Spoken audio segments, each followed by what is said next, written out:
Good morning, everyone. I hope you are doing well today. It is Thursday, October 10th. Am I correct? Yes, it is. Yay. And I boomered even before the show started. I put the show start time for 9 a.m. and I went to go into the show and I'm like, my StreamYards, I'm like, wait, the show doesn't start at 9 a.m. It starts at 10. So I had to change. And I did like four of them wrong. So I had to fix them all. But they're correct now. And I'm sorry, Sashi, that you got here early. And you were all by myself. We're singing that song. But thank you for hanging in there with us. So before I start saying hello to everyone, let me just check and make sure everything is good here. Um, go ahead and turn that off. Just see if it stays that way. That looks good. I don't even have a poll. I'm just so bad. Let's see, what kind of poll can we do today? Um, there's not that many, huh,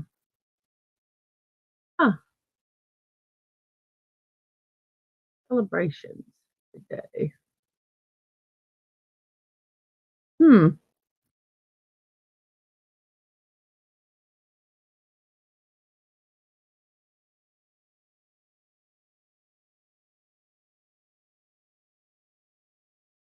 I'm trying to figure.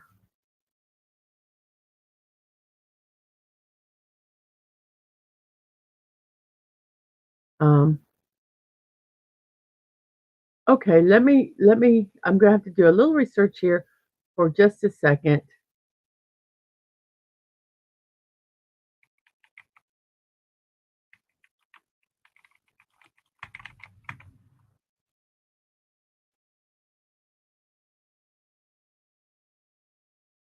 Okay, let's see.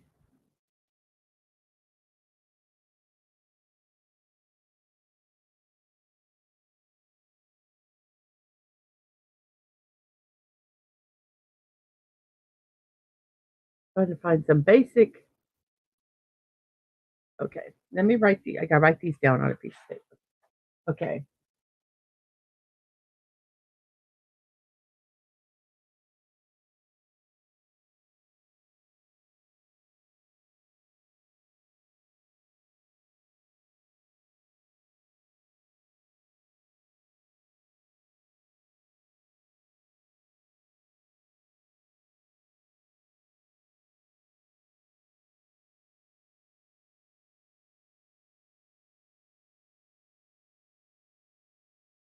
So how are you guys doing today? Sorry about that. Okay, I got my poll for today.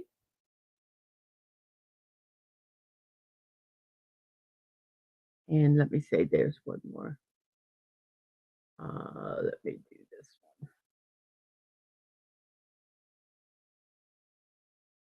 one. Okay. So here's our poll today. It's gonna be very, very interesting. And it's probably gonna be a little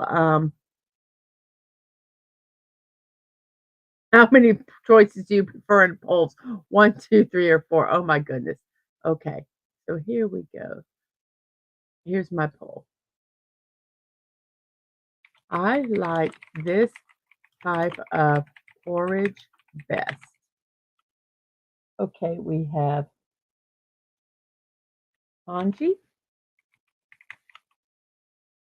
kasha, oatmeal,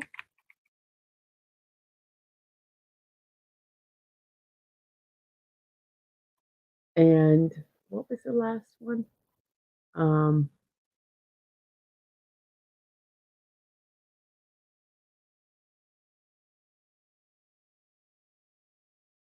we'll do polentina.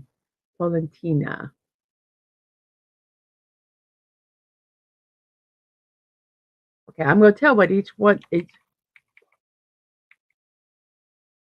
think I'm spelling it wrong.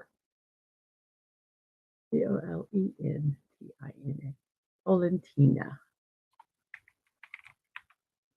Okay, I like this type of porridge best. Now, it's probably gonna be skewed a little bit because, we have mostly people from the United States here. So here we go. Is it gonna pop? There we go. Okay, so that's our poll, and the reason we have that poll today is because according to, which one? According to something. Where'd it go? According to National Today, it's World Porridge Day. World Porridge Day is October 10th, and we're super excited to explore the importance and significance of this day. Did you know that the first World Porridge Day coincided with the day an American, Matthew Cox, won the Golden Spurtle at the World Porridge Championship? Okie dokie. So here we go. What, so since that's our poll, let me explain the five choices that we have. Our first one is kanji. Okay, so gonna put this over here.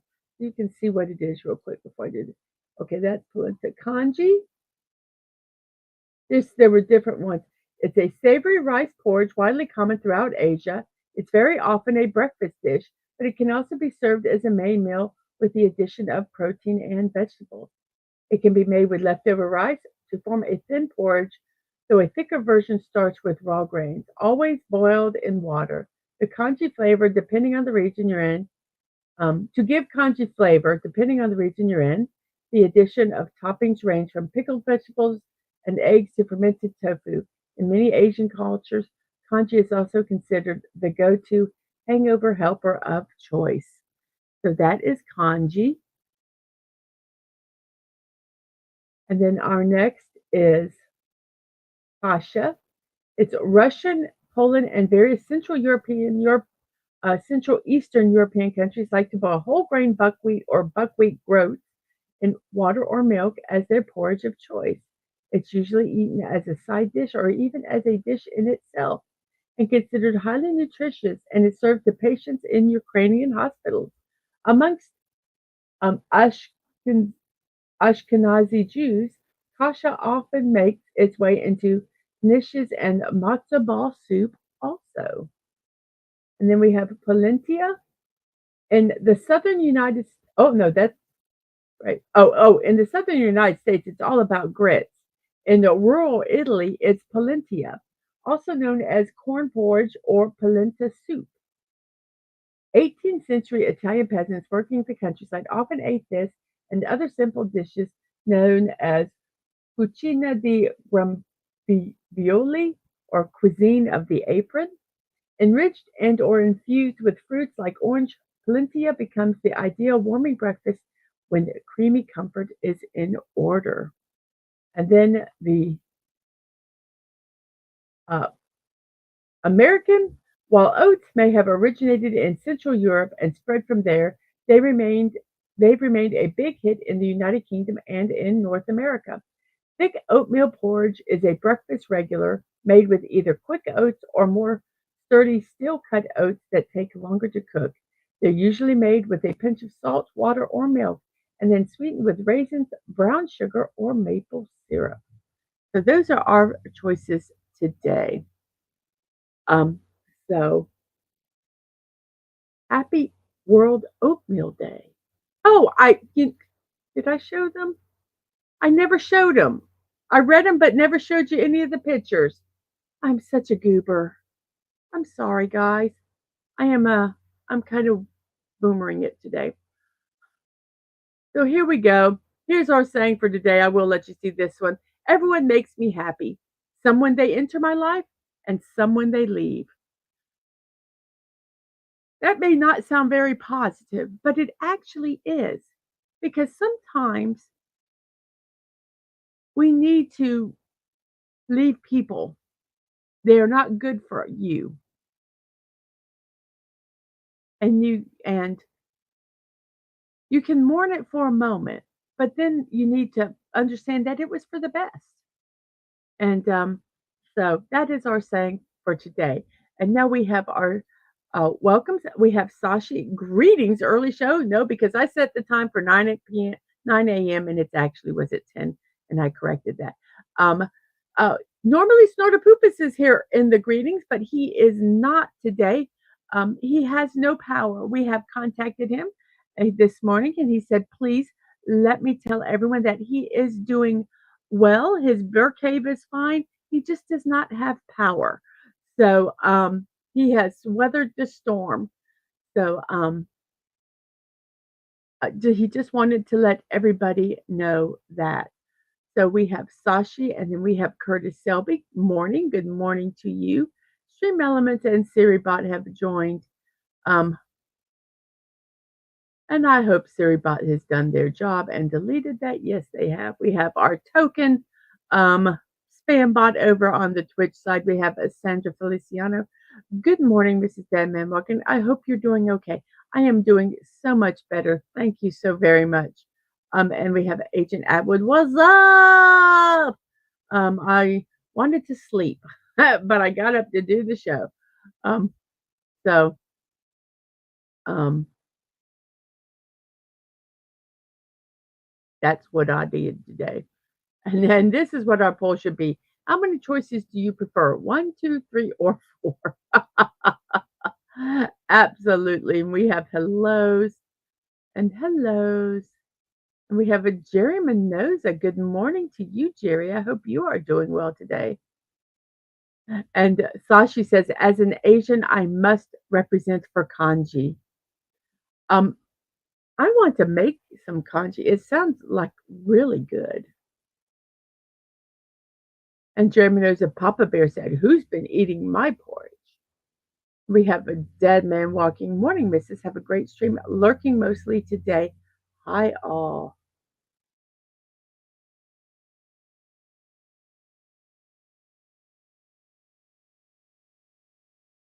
And Havoc says, friends, chaotic Mike, hello. He chooses to be very um, uh, silly today. During the fasting period for Malaysians who follow Islam, Berbik Lambuk is given to the poor. It's a rice porridge cooked at the mosque by volunteers. Wow. Bambuk, bam, boober, boober lambuk. I hope I am not saying that incorrectly. E-R.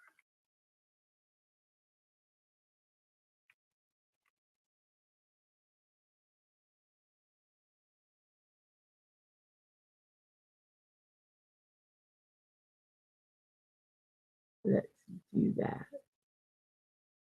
Let's,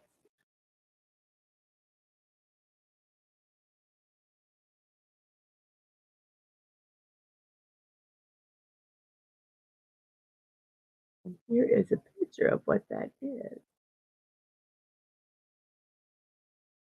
There. And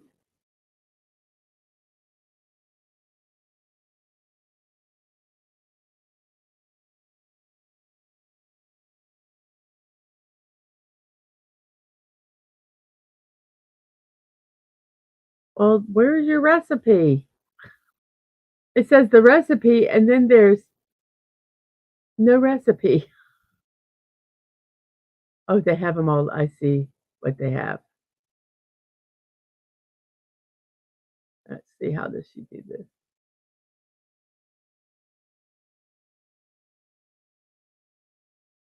Okay, that is not a good site to find the recipe.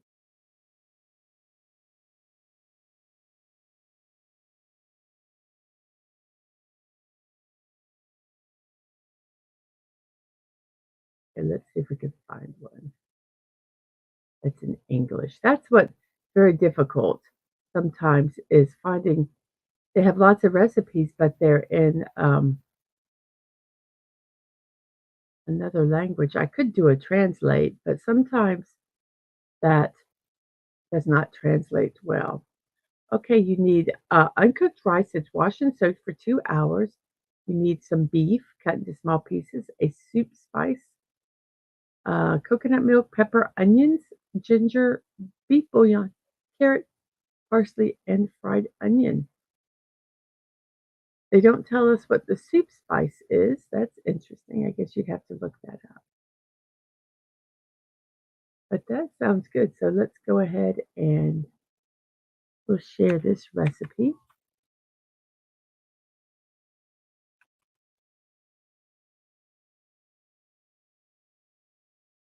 We have some hellos. We have Max Redstone. I'm glad to see that you're still terrestrial. I am. I am. So I have posted this recipe in the chat. If you want to make congee, look up Malaysian chicken porridge. I will. So that's for that. Let me go ahead and get my Discord open here and put that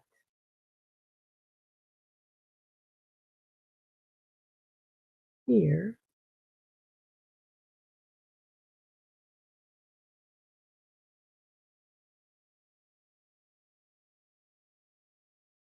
And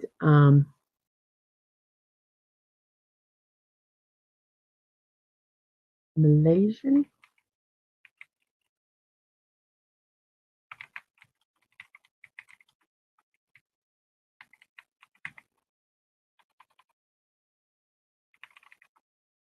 It's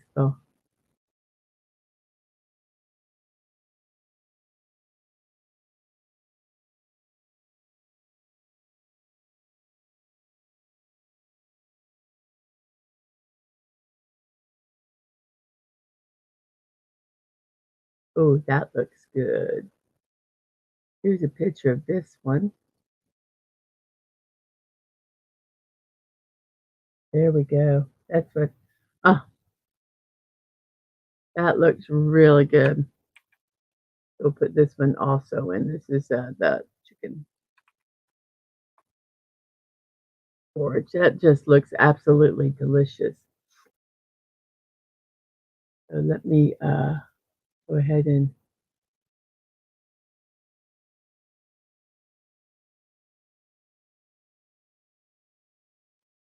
it, put this one over in Discord also. If you guys want to be part of my Discord, just go over there and do a friend request, and then I will invite you over to the server. We've got some cool stuff in here, places you can talk with other people, and it's just a fun time. Did I put this one in the chat?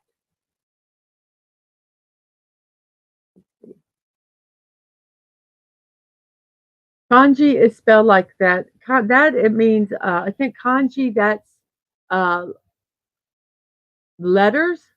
That's but kanji as a porridge is Congee. Um,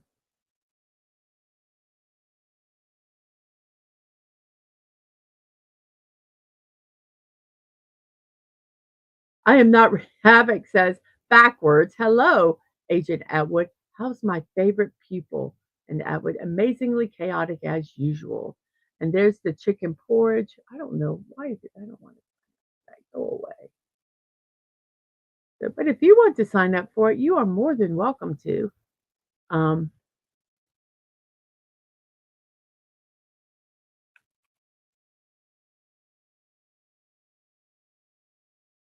I um, I love things like kanji and stuff like that. It's a they're very comforting to me. I have not had kanji, but I have done things with rice. I probably whoops, uh-oh, almost left the entire show. So that looks absolutely delicious. Oh, I forgot to read the recipe. So I make like a just like a chicken soup. It's much more soupier chicken and rice soup.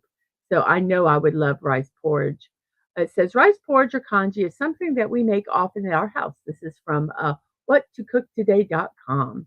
Whenever you're not feeling well, mom will make rice congee for us. So it's not unusual for many Asians to consider rice congee as comfort food or sick people food. The Chinese believe that rice congee is easier to digest when one is not well. It's kind of probably like um, we have, say, chicken soup will heal you, will make you feel better. Rice congee it's something gentle, but also can give you some food and nutrition. So, um, I hope there was a recipe here. Oh, yes.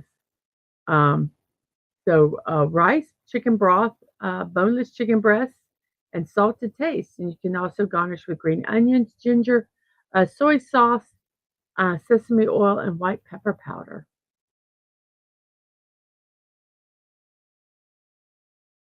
Oh, that's very interesting that, you clean the rice, you drain it off, and then you put it in a food they say to put it in a food processor and pulse it a few times to kind of break up the rice.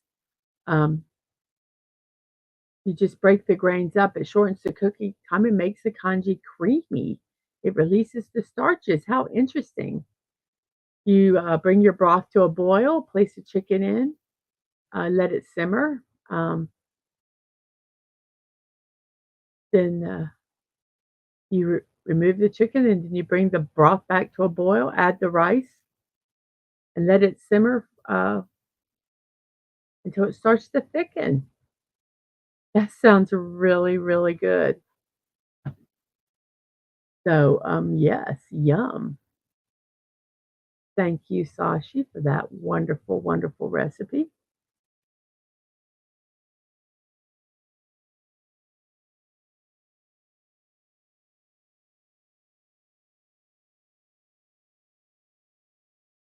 Yes, that's what I thought that I couldn't figure out how to say it, but a writing style. Okay.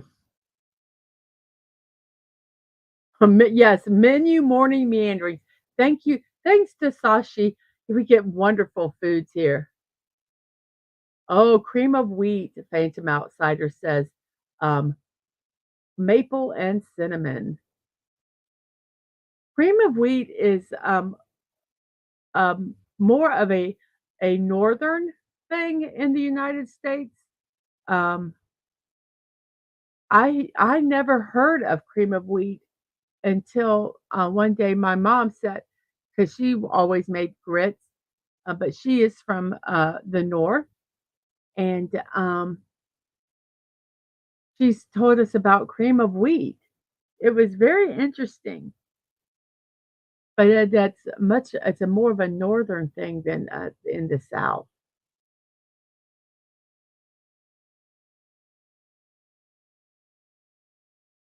Snortis,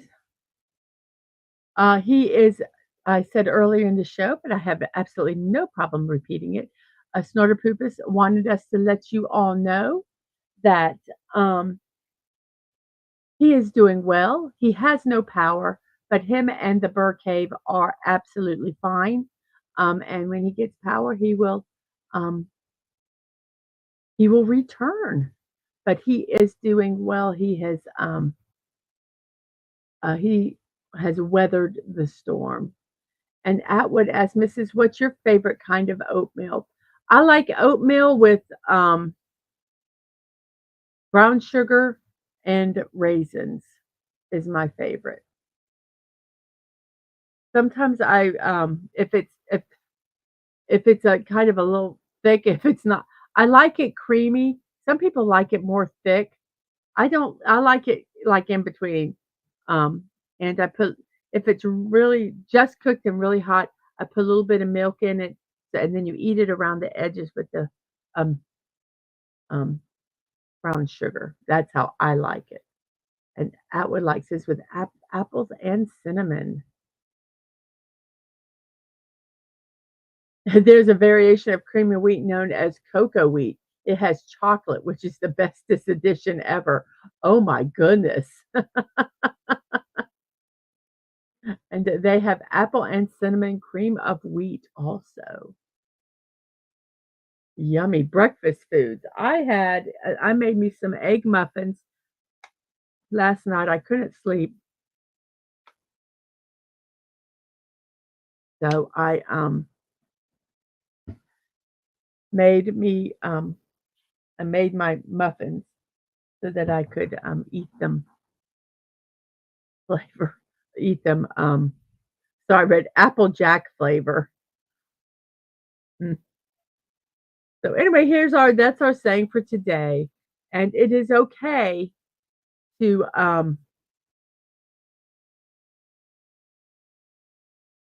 be happy when someone toxic in your life leaves.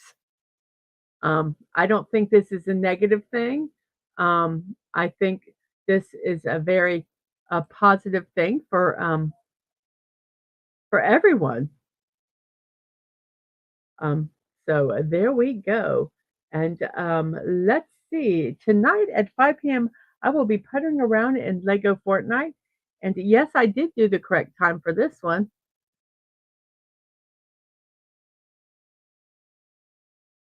Um, so that will be tonight at 5 p.m. Um, and Jerry Mendoza said Applejack flavor in a porridge or oatmeal. And Phantom Out Doctor said, well, another day, another call, but I have some info. A coworker retired in July, and I asked them. They said retirement paperwork takes HR about 6 months. Um, and Havoc said, I did a very chaotic choice. Yes, I can read backwards, and I can also write backwards. I can do mirror writing. I did it. I did one time in high school, in a college.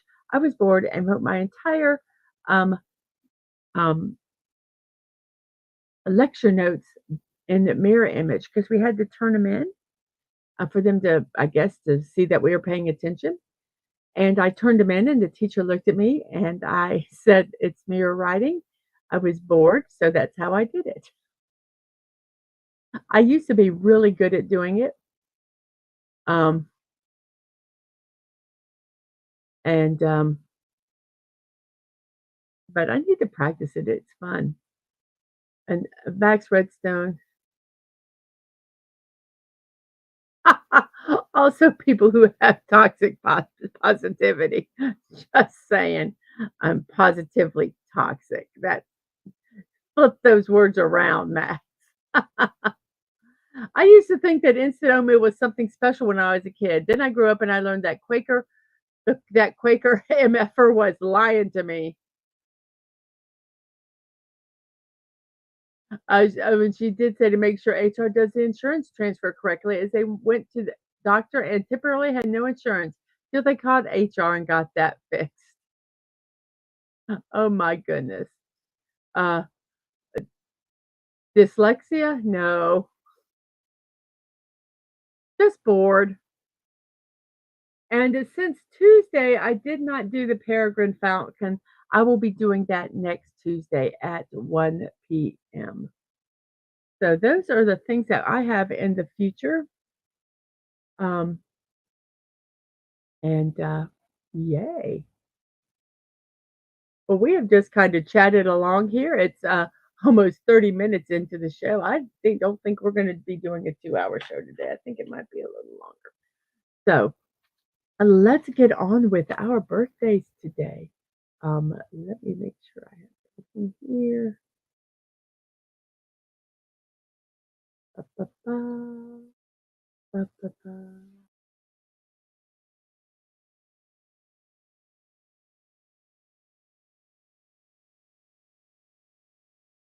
La li la, la li la, la la. Okay, dokie, we are ready. Oh, oh, I said birthdays. Yes, there is a puzzle. I am so, here's the word for you, Atwood. I am so discombobulated today. But here we do.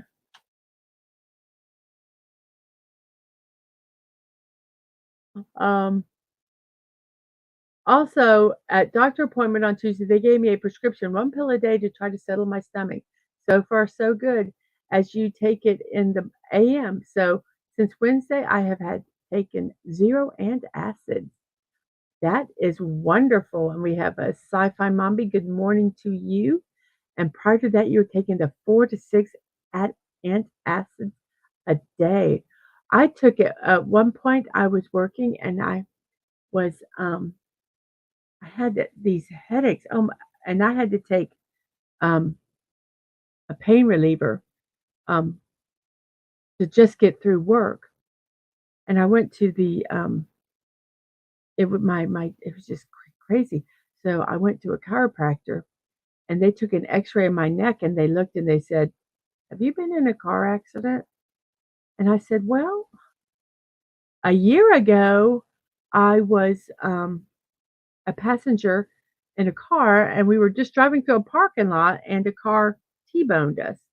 I said, "But I felt fine." And he's like, "Your neck looks like a spiral staircase." And it did when I looked at the x-ray. So they worked and got it back in. I mean, I was taking like 10 pain relievers just to get through work. Um, well, that fixed it. It was amazing. Um, I am not advocating going to any certain type of doctor. You go to wherever you want to go. Um, so that is all I'm going to say about that. I am not advocating any medical profession at all. But I went there and it did help for that. But yes, car wrecks can really mess you up. And Sandra says to Atwood, "I'm doing okay, just cold in my office at this point. How are you?" Okay, yes, now it is time to do our puzzle. Thank you, Mr. Atwood, for reminding me because I don't know where my brain is today. And I have everything set up too. That's what's so silly. So here we go. I think we need to make this a little bigger. Oh, no, it's not. So let's check out our daily sequence. And here we go. And we are going to use the word audio today. So we have audio and we have an O, and that's all we have. So how about let's um, store? How about store? That will use the final vowel, and then we'll only have the sometimes Y. So we have store. Oh wow! There's an S at the beginning, and an O in the um, third, and an E at the end. So while you guys help think of some words there, today is a National Handbag Day from National Day Calendar. Today recognizes the versatile and utilitarian bag that goes by many names. Not only do handbags come in many shapes and sizes, they can be the size of an envelope or almost as large as an overnight bag. They're available in every imaginable color and design from leopard and zebra prints to calfskin and rhinestones. There truly is something for every taste and style. Call it what you want: pocketbook, clutch, reticule, purse, evening bag, case, or pouch. They've been coming in handy for thousands of years. The earliest designs were a means of survival, but that didn't stop the user from being creative. Whether they carried tools, ceremony accessories, or gear, the user often decorated them with beads or dyed the material. Complex pockets organize even the most elaborate sets of accessories. Today, the availability of synthetic and natural fibers allows for even more variety in design. Bags offer a range of sizes and styles too. Whether packing light, casual, or sophisticated, these purses offer so much to the modern user. So, National Handbag Day from nationaltoday.com. So, there you go.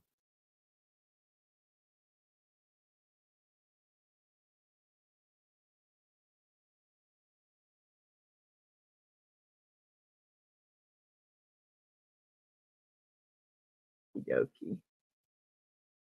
So, we have some hellos and then we have spoke or scope. Well, we will do spoke because it was the first one in the list. It is not spoke, but there is a P. So scope from Sashi and Atwood. Scope. And it was scope. And Phantom Outsider says, "Yep, I had a car accident in the late 2000s. Persons flew through a stop and T-boned my car and spun my car I broke the seat getting out of the car, was told I had degenerating discs in my back. Um, Thought that was the reason for low back pain. Went to orthopedist. They retook X-ray spine and disc fine, but have advanced arthritis in both hips. Oh wow! So it was scope, everybody, and we have some good mornings and good mornings to everyone. So we have an O in the middle, and there is a D and an R. Today is also World Sight Day. Um, World Sight Day was initiated by the Lions Club International Foundation during their Sight First campaign in an effort to spread awareness about preventable blindness and help people who are visually impaired.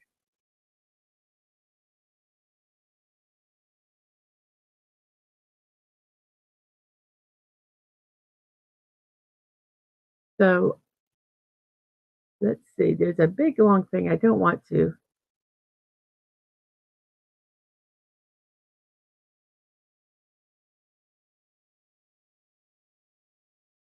One of the well-known Lions Club international projects was the Sight First campaign. It was started in 1990. It was aimed to fight blindness due to trachoma and other causes of blindness. These campaigns have helped over 488 million people who were visually impaired. Um, They provided medication kits and financial assistance to those that were needy.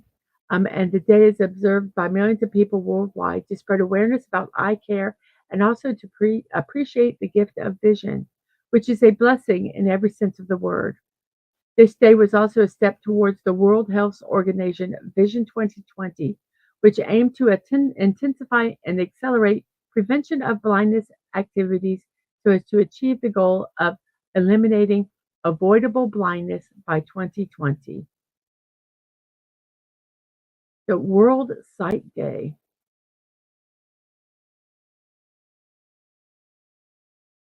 That was from nationaltoday.com.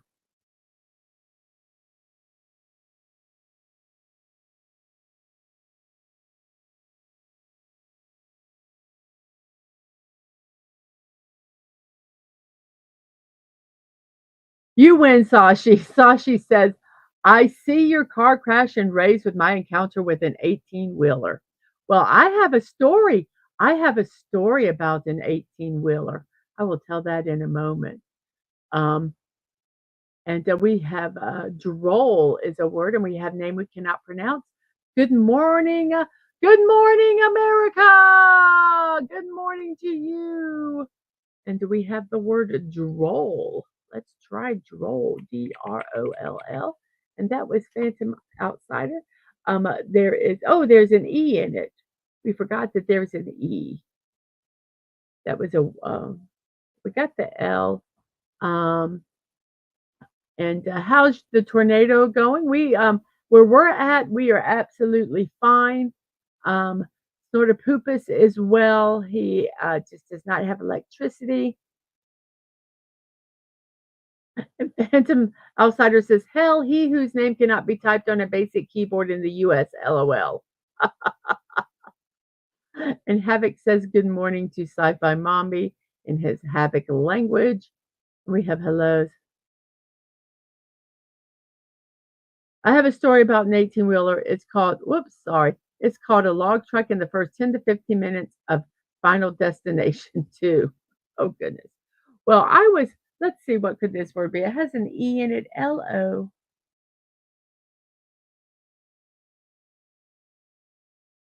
Hmm. Oh, how about lemon?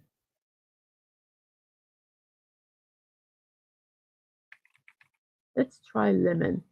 Phantom says, LOL, Sashi, I once broke my ankle and walked on it all day, but around 4 p.m. noticed the ankle had swollen up, so drove from work to MetaMerge. They gave a shot for swelling, set it, and put me in an air cast. Oh, lemon. It could be. No, there's no D. There's no D. So let's try lemon. It was lemon. So okay, here's my while we're figuring this one out, it's an S and an I and there's a U in it. Okay, instead of doing a celebration, we're gonna do my story today. I was driving home from work one night. I worked late nights. I can't remember if I was getting off at 6 or if I was getting off at 1 a.m., but it does not matter. I was driving home and we have one area when I get home on the interstate, we emerge from one interstate to the other. So, traffic is on the right-hand side and I'm merging into the left-hand side.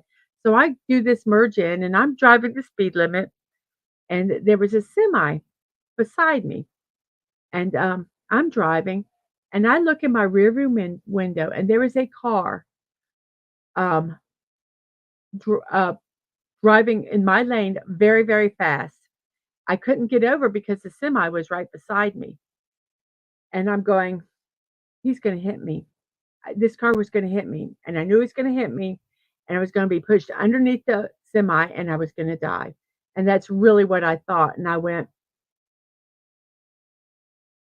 literally sighed, and I went, "Oh, well, today's the day I'm gonna die," and I just kinda slowed down a little bit with the hopes of maybe not dying. The car okay, me and the semi are driving almost side by side. I'm a little bit behind him. The front of my car is, like, at their rear tires. And I'm just, "No, this car's gonna hit me and I'm gonna die." So we're driving and we're all going about 60.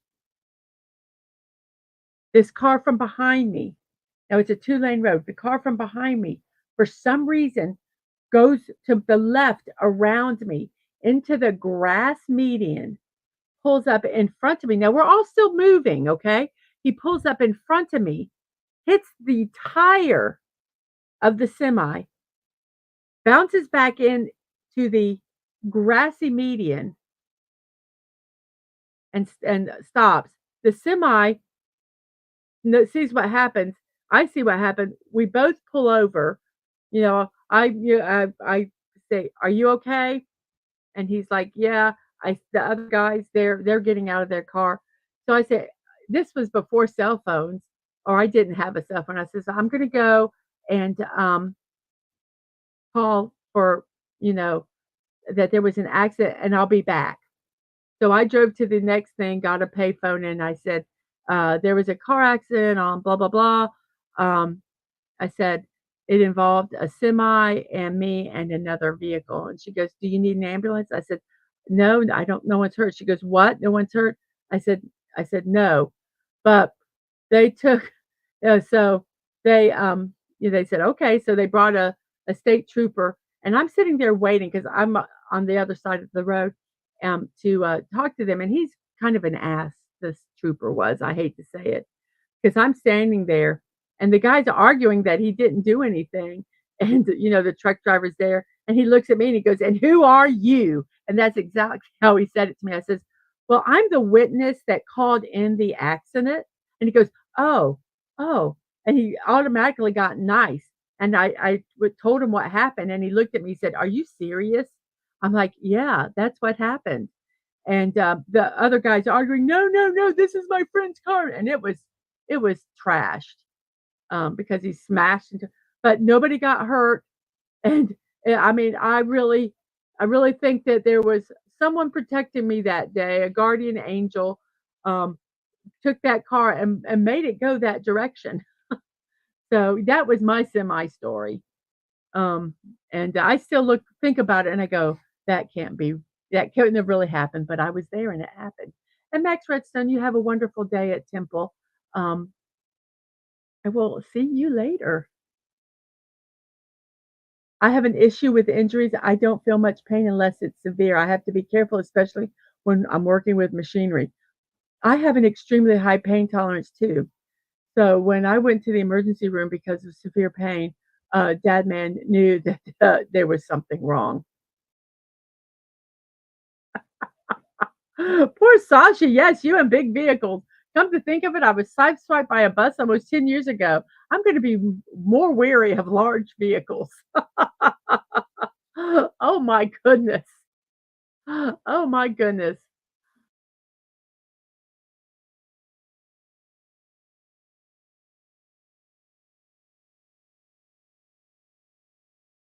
Sachi says, "One of my brothers has a really high pain tolerance, had a root canal, and one shot of Novocaine was not enough. It didn't take." Oh, he might have had some people, Novocaine doesn't work for him. He never had a root canal and didn't know you aren't supposed to feel anything. And that was his, "I can't do log trucks. Nope, sorry." I always freak out with log trucks. I do not like being behind a log truck. And we have some logging around here. It makes me nervous. Didn't realize when they looked down and he was holding the chair with white knuckles. Yes, I usually tell my dentist when it hurts. But I have been fortunate. I have usually had some very good dentists. Has anybody figured out what this word is yet? Because the U is not in the second spot. S, what could this word be? S, whoops, S.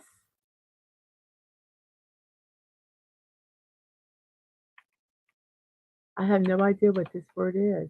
Does anybody know? Has anyone said it? I think we're so busy on our car accident stories.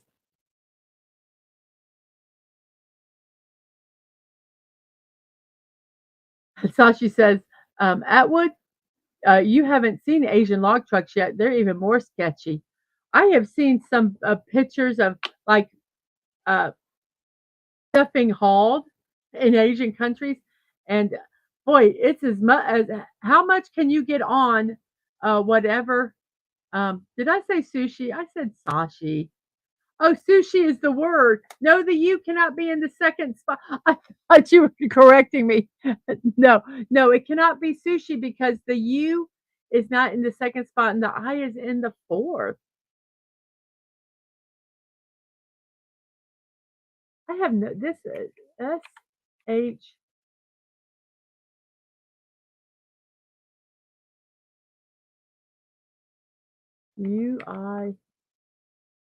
I have no idea.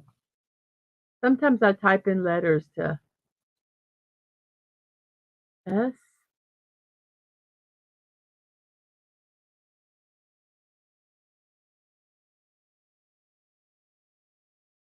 It's going to be some weird word, SW.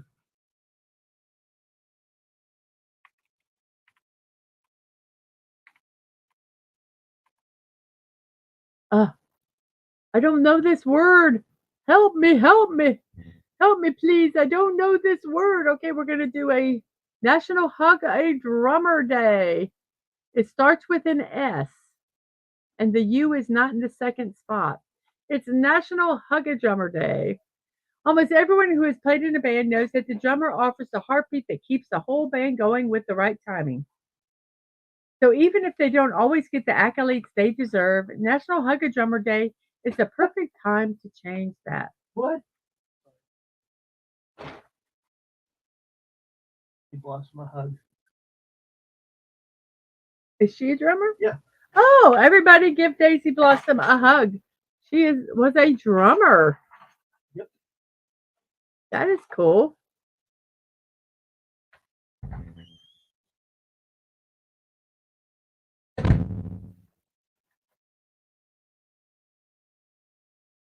It has to have a U in it.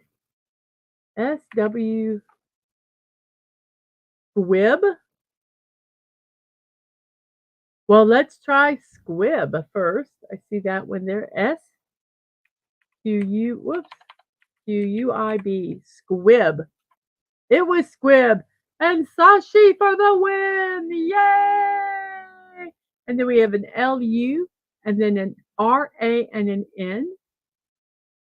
It is, let's see, today from National Day Calendar, World Metric Day. On 10/10, National Metric Day recognizes the metric system, its history, and its benefits. There will only be 1/10 of the information available, um, but we are sure it might even out eventually. Which to me makes so much more sense than this empirical system that we use. But oh well. The metric system uses the following bases: meter for length, kilogram for mass, and liter for volume. The units are broken down by the power of 10, and the terms used for smaller and larger units carry across the base units. For example, kilo is equal to the factor of 1,000, and deci is the equal to the factor of zero point 0.1 or 1/10. A kilometer, kilogram, and kiloliter or kilometer, kilogram, and kiloliter or are all mean translate to 1,000 of each base unit, while a decimeter, decigram, and deciliter all translate to 1/10 of the base unit. How easy is that? Um, Another metric measure is Celsius, also known as centigrade. This unit measures temperature. The boiling and freezing points of water are 100 degrees apart, while Fahrenheit marks the freezing point at -32, Celsius marks it at 0. It just makes so much more sense. But yep, I just think that the metric system makes so much more sense. I was so happy when at one point we were going to convert to it, and then stupid buttheads said, "Yeah, we don't want to do it." So we didn't. Yes, a squib is a small explosive device used to simulate bullet hits in movies. Um, and we have the word lunar, Lunar, lunar from Phantom and Sandra. Thank you, thank you. And Phantom says, as an American, I prefer imperial versus metric. Um, Yay. I don't. I hate the empirical system. You can't, it's just you have to use it, but it's just difficult. And it has an N in it, so it and a C, so it cannot be skunk. We Americans, we are being purposefully difficult. Yes, yes, I think so. I think it was silly.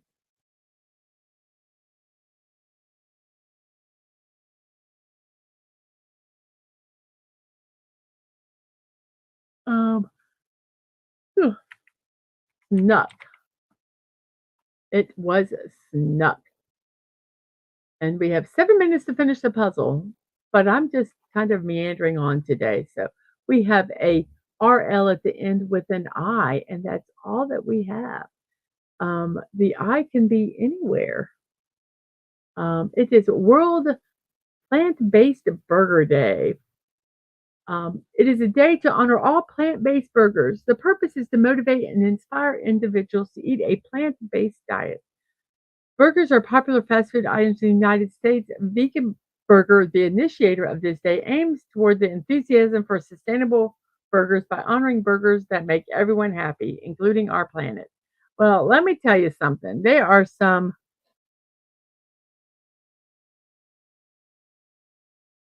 um, nasty plant-based burgers, and there's some that are really good.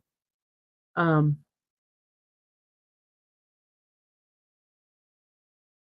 so I'm not going to read the next statement they say because I think it's bull hockey. Um,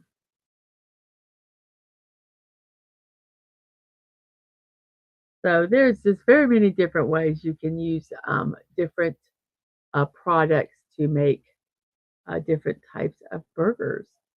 Um, for hundreds of years, protein rich alternatives to animal products have been utilized. Tofu, a bean curd manufactured from soybeans and invented in China in the second century, is perhaps the most well known meat substitute. Many people say that tofu is bland and flavorless, although it is a very flexible dish that absorbs the taste of the other foods with which it is cooked and served. It gained appeal in Western world as a healthier source of protein in the second part of the 20th century. Tempeh, an Indonesian meal derived from fermented soybeans that offers more protein than tofu, is another soy-based option. Finally, um, seitan, also known as wheat gluten, is a wheat flour product that closely resembles the texture of chicken and has been used in East Asian cultures since at least the 14th century. Stock soy sauce or spices can be kneaded in to enhance the flavor. So you can use those if you would like to have an alternative to a plant-based burger. You can also use beans.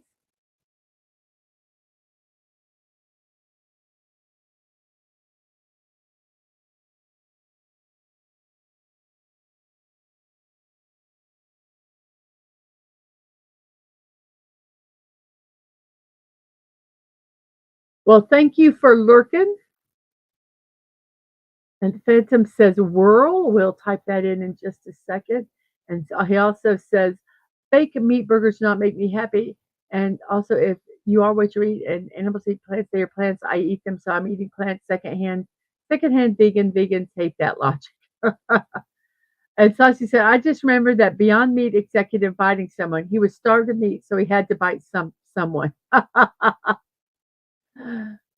Name we cannot pronounce this. I once ate dirt. It was more tasty than tofu. Now, if tofu is um, cooked properly, I really like it.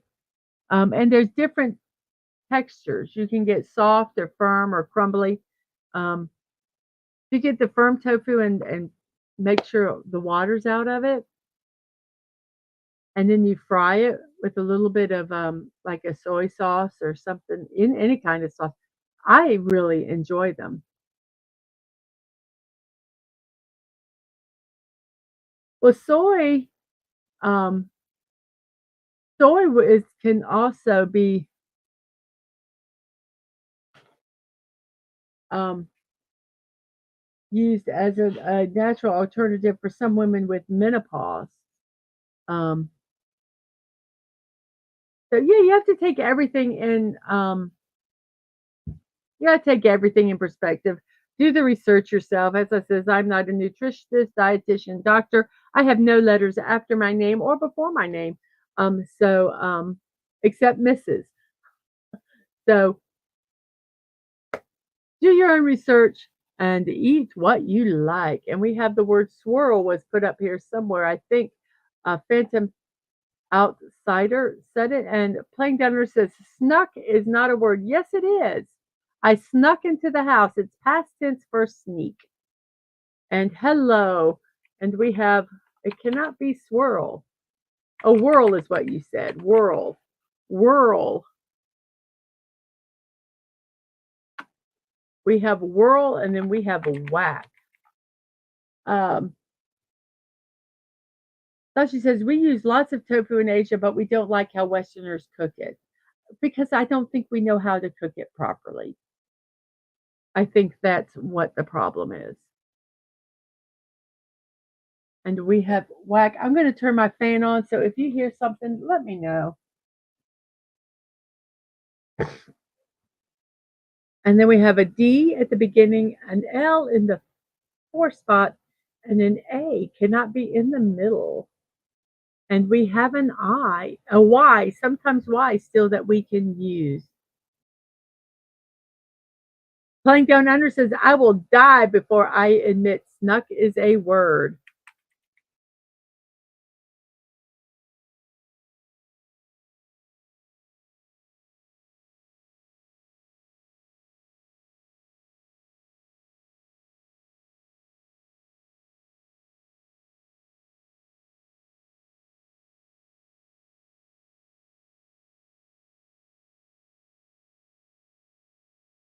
Let's see.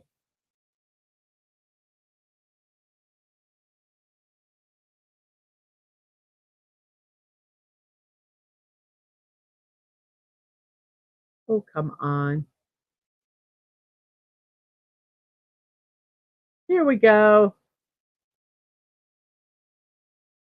Snuck.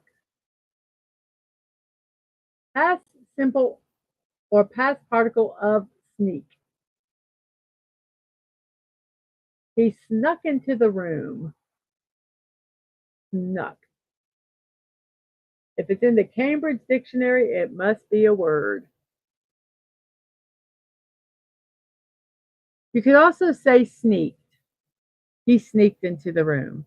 Well, the one that always gets me is we have think, and then some people say, I thunk. Who'd have thunk it? And I say, who'd have thought it?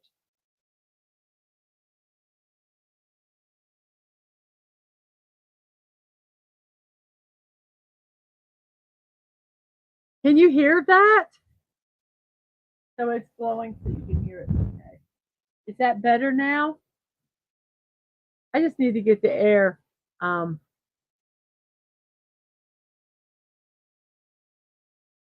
and Phantom says, proper way to cook tofu, fry it in a pan, then throw out the tofu and make a steak. And that was said there was a Japanese restaurant near me that was actually really good. I'm not saying it was 100% accurate, but they definitely are more accurate than most. And plankton is like dove, past tense of dive. It should be dived and sneaked. Um, oh no, E or K thought it was dialect, dialect. Oh gosh, my words. Daily. There's no I. Yep. And so let's see. Let's try dally. It was a dally. Then we have an A at the beginning, an L-E at the end, and an I and an S. It is, let's see here.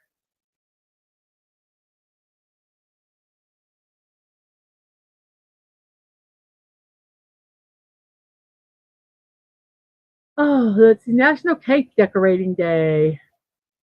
Every year we celebrate a unique, delightful holiday that brings joy to both the eyes and the palate. National Cake Decorating Day. This day is dedicated to the artistry and creativity that goes into making cakes. Not just delicious, but visually stunning. Whether you're a professional pastry chef or a home baker, this day is a chance to showcase your skills, learn new techniques, and appreciate the beauty of decorated cakes. So, a National Cake Decorating Day.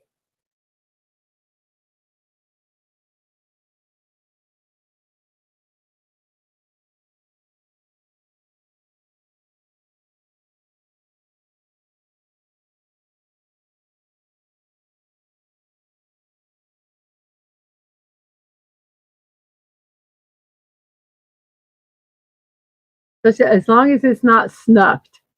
Yes, snucked sounds wrong. So this one is aisle, Aisle, aisle. And then we have an A and blank and then an LO and then we have a W. Now this one I'm going to look this up because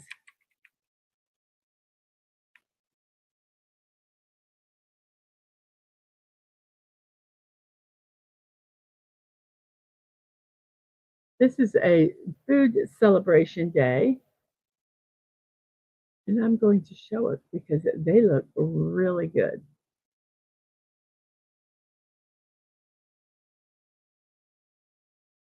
So here's a picture of what the day we're celebrating. It's World Jamun Day. Mouthwatering spheres dripping with sweetness, delightful treats that capture the essence of culinary indulgence and celebration.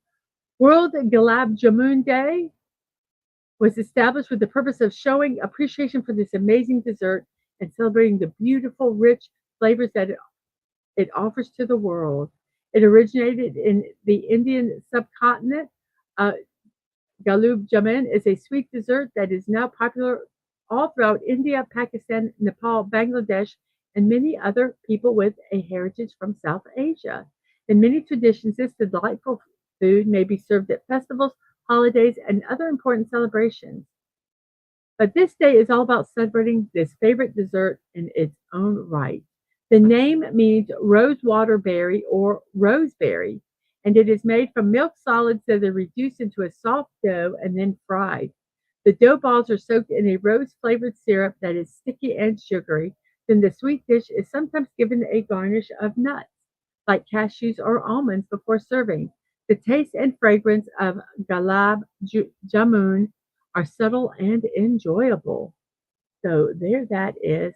Let's find if we can find a recipe here. Um,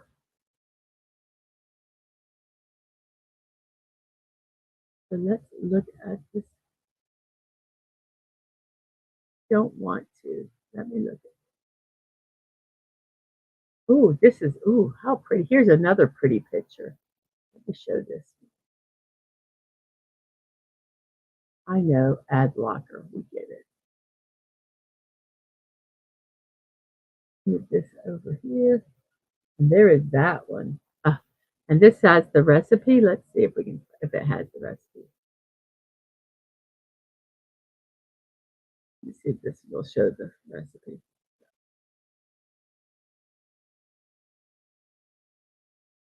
Pop this over in a Discord.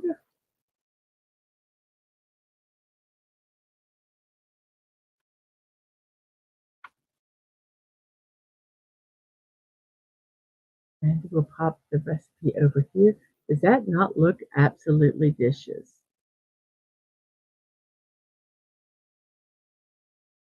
It sounds like an earthquake, a tornado, and the end of the world all at once. And he says, ah, yes, galab jamun. It's very sweet. I'm not angry. I know I sound it, but I'm not. I'm just a grammar like my dad. A grammar in like my dad. Yes, I have a pen that says I am secretly correcting your grammar. Snuck. Well, snucked is not a word. I snuck. You don't put the ed in the wrong um, in the word. So there's a recipe for this.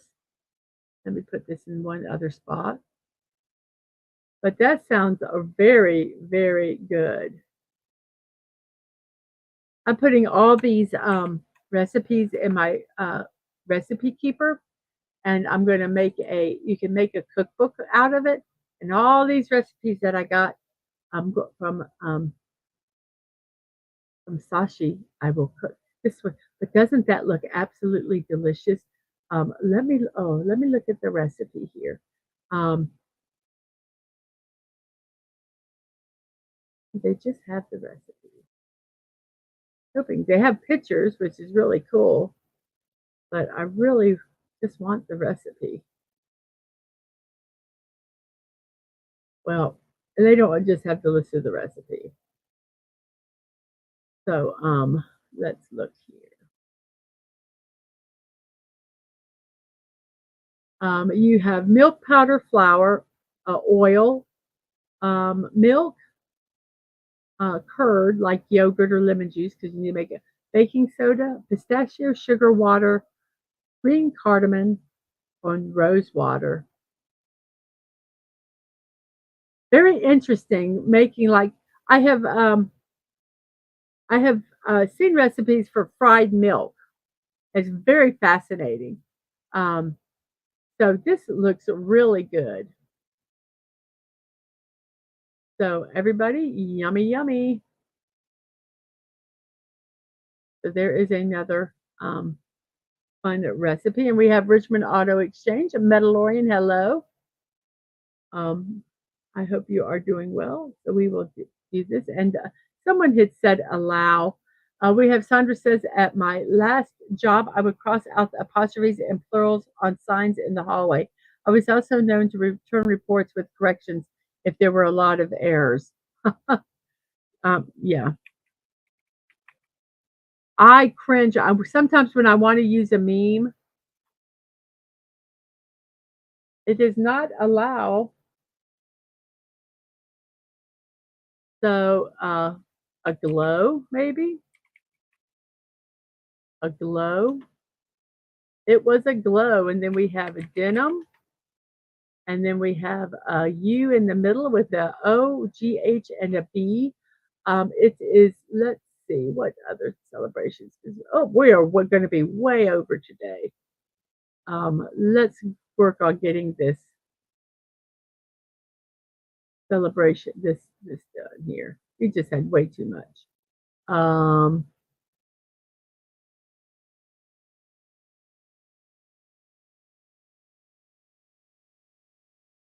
we might kind of be, we've had a lot of fun recipes today.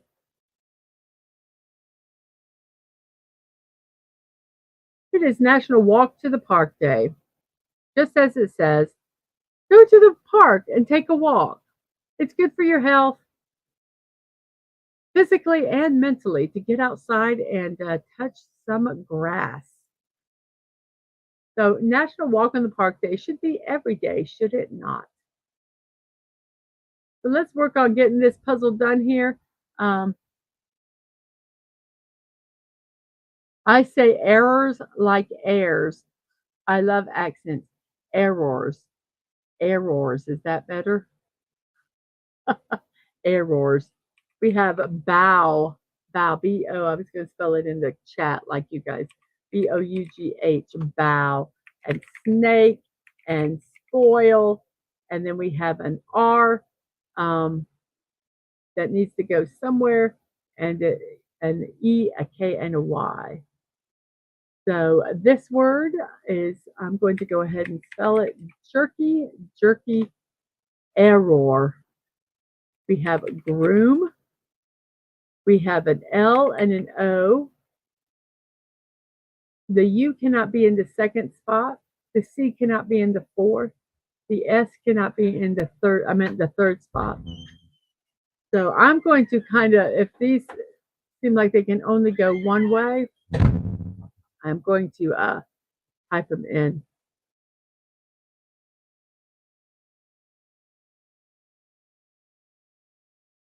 Let's see.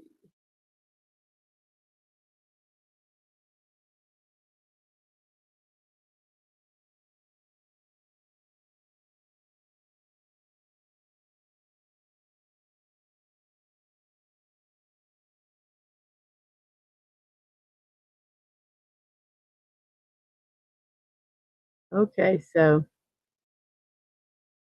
touch grass, a millennial's way of, is that for me?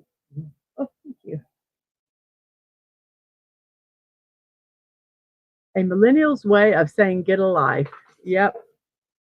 So we have a locust, Locus, locust. Then we have two T's. I bet you this is what that one is, a ditty. Then we have a dryer. I have no more celebrations. And we have a shame, a shame, shame. And then we have an H. We don't know where it goes. And then an O and then an EL.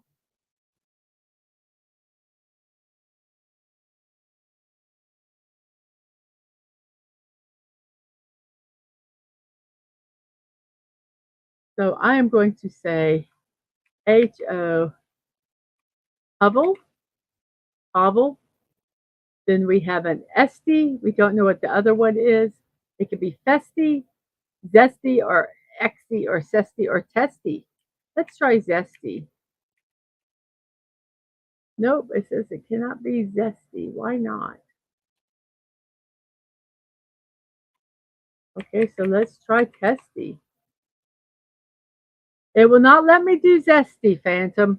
So we're going to do zesty, then whirl, then STA, and then we have a Z, an X, or an F, or any of the other letters that are in green. So we have staff, I think it is. Staff. Then we have an OA with a T, an S, and a C. The S cannot be at the beginning of the word. The S cannot be at the end, so it's OAS. I'm looking to see what letters. The T cannot be at the beginning, so the T has to be at the end. So it is coast. And then we have adorn and belch and thief and furry and WI. Okay, I'm going to annoy laying down under. Should that be wope instead of wiped?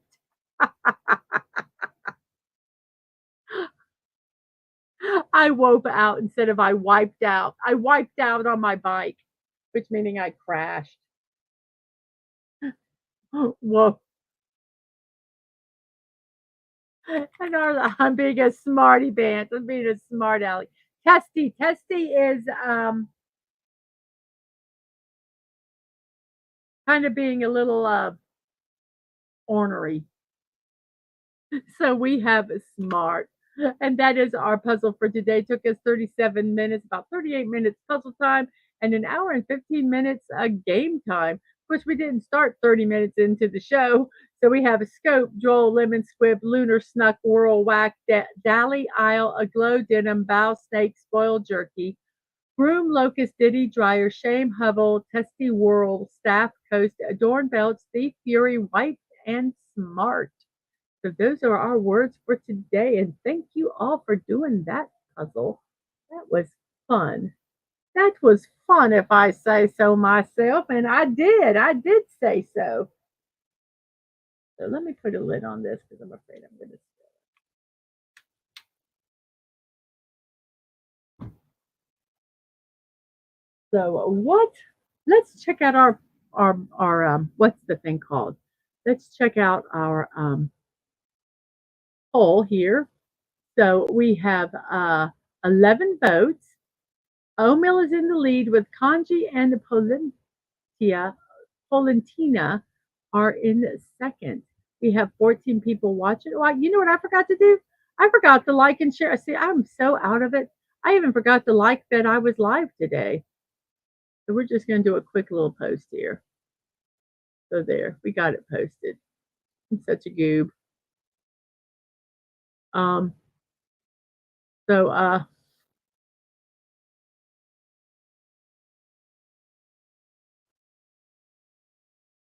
So you were thinking rude playing down under.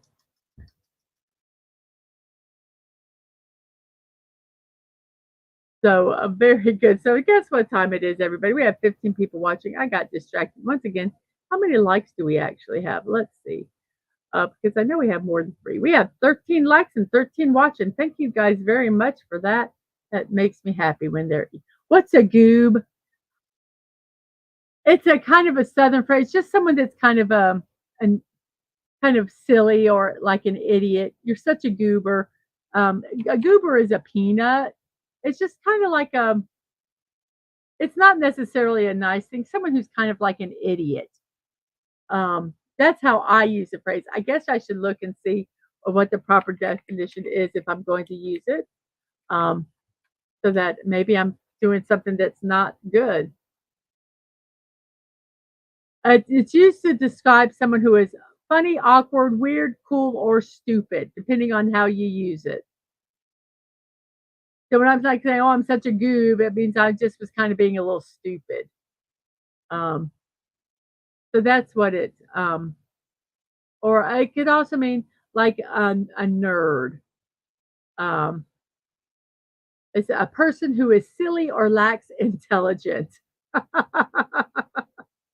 So when I say it, I kind of mean like I'm either being kind of silly, stupid. I do not use it in a mean way. I kind of mean it if I call somebody, oh man, you're being such a goob. I mean it like in an affectionate way. I don't mean it as mean. Um,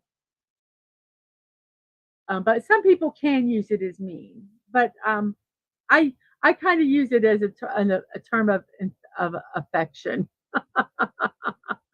So okie dokie, guess what time it is, everybody? It's birthday time. Happy birthdays to you. Happy birthdays to you. Happy birthday, happy birthday. Happy birthday to you. And who is our first birthday today? It is a Brett Favre. He's an American former football quarterback renowned for his remarkable 20-year season in the NFL.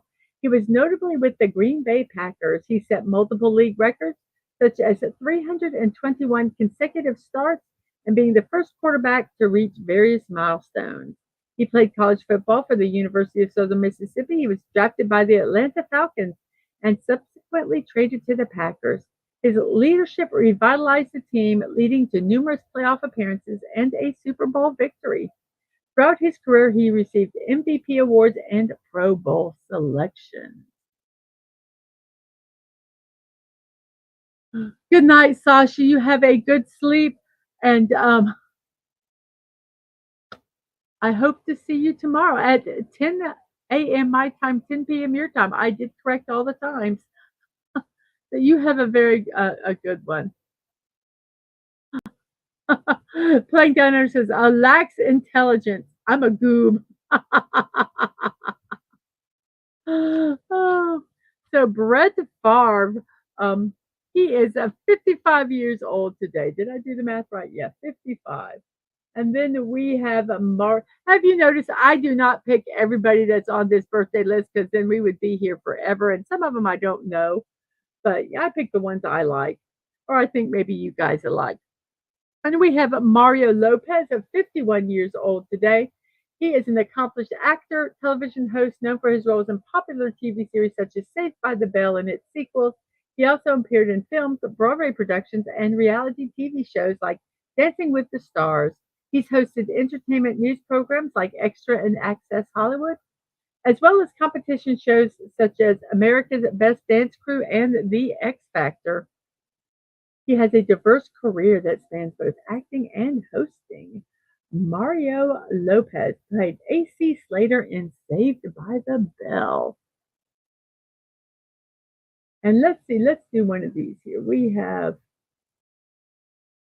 Earl Dixon. Earl Dixon passed away at 68 years old. He is the American inventor known for the adhesive bandage in the U.S. So he created Band-Aids.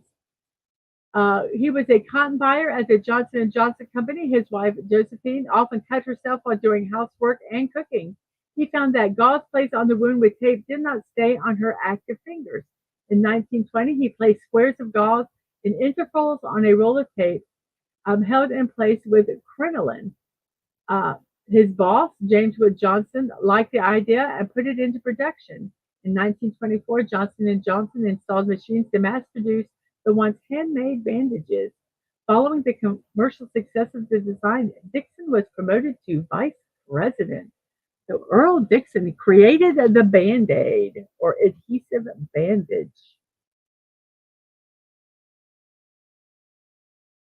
So isn't that kind of cool?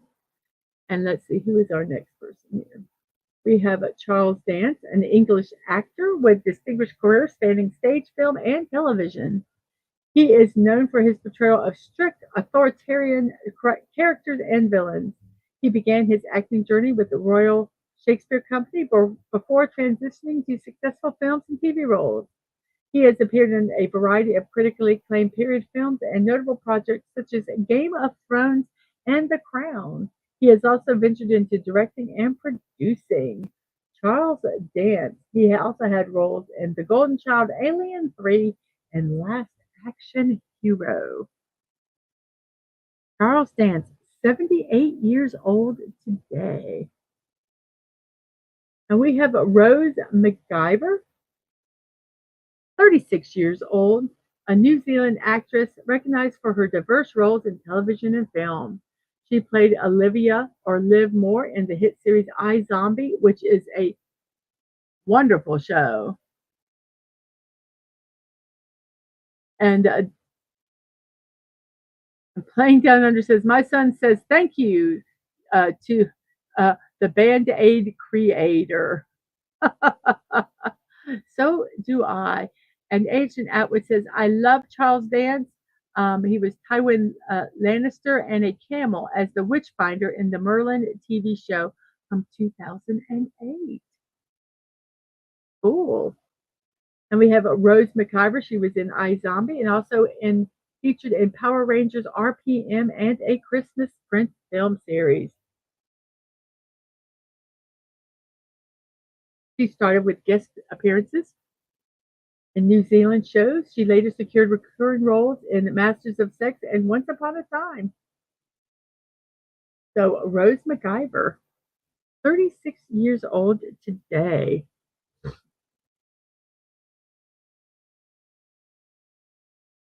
Oh, a cameo. And I just read it as you said it because I trusted you. I trusted you. Yes, iZombie was funny and good. I agree. And we have Julianne Kopecky. I cannot pronounce that name correctly. She's a well-known German Peruvian mammologist with a specialization in bats, but she became globally recognized for her remarkable survivor story after being the sole survivor of a plane crash at a young age. Despite sustaining serious injuries, she demonstrated incredible resilience, enduring 11 days alone in the Peruvian Amazon rainforest before being rescued. In addition to her survivor story, she is highly regarded for her expertise in mammalogy, particularly her research on bats. Her dedication to the field and her inspiring tale of survival have touched and motivated people worldwide. I, Kopecky, thank you, Kopecky. Um, I remember this. I don't know if I heard about it like in like a history thing, um, or in real time. I don't because I had to be like something in the past because if she was 11, that was in 65 and I was 1 year old. Oh no, it doesn't say how old she was, but I still would have been young.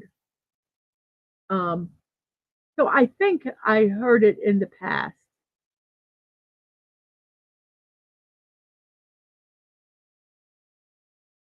And then we have Dale Earnhardt Jr., 50 years old today. He's an American stock car racing driver, team owner, and broadcaster. He has a successful career in NASCAR. He has driven for top teams like Dale Earnhardt Inc. and Hendrick Motorsports. He secured significant wins in both the Cup Series and Xfinity Series. He's known for his skill and popularity. Earnhardt Jr. has transitioned into a role as a knowledgeable color commentator for NASCAR broadcasts, displaying his passion for the sport. Sandra thinks Camel is funnier than Cameo.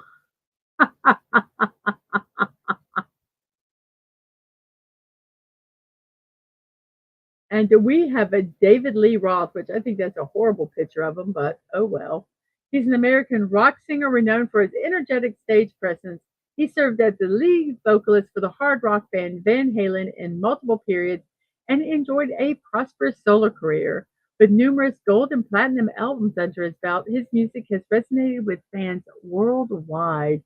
His reunion with Van Halen in 2006 for a successful North American tour stands as a highlight, making the band's most lucrative tour to date. In recognition for his contributions, Roth was inducted into the Rock and Roll Hall of Fame in 2007 as part of Van Halen. David Lee Roth, 70 years old.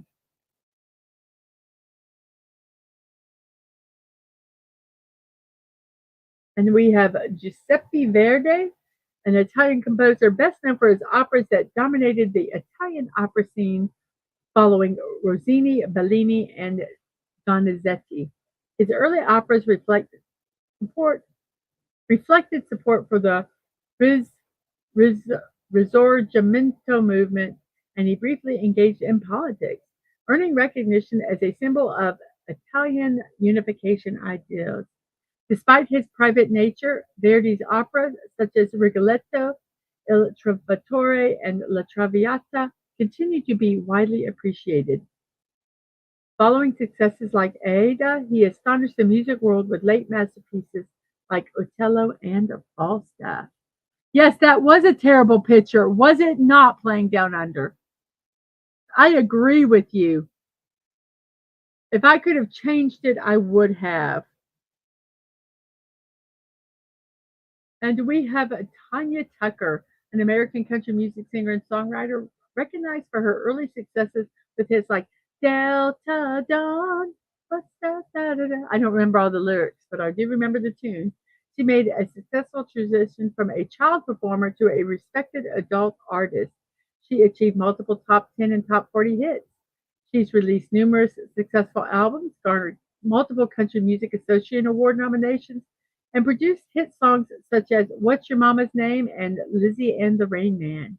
Her album While I'm Living received a Grammy Award, and she collaborated with Brandy Carlisle on the acclaimed album Sweet Western Sound. In 2023, she was inducted into the Country Music Hall of Fame. Tanya Tucker, 66 years old. Well, give me a second. I haven't, I don't think,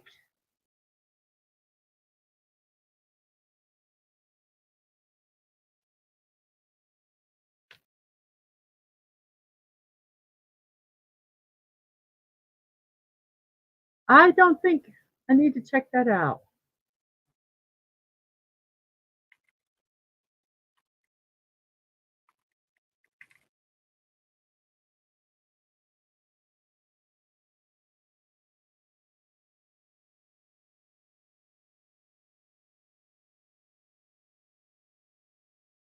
You're correct. Ben Vereen, I think I missed him. If he's in here, we will get him. So our next person is Wendy McLendon Covey, an American actress known for her comedic and improvisational talent. She played Beverly Goldberg in the sitcom The Goldbergs.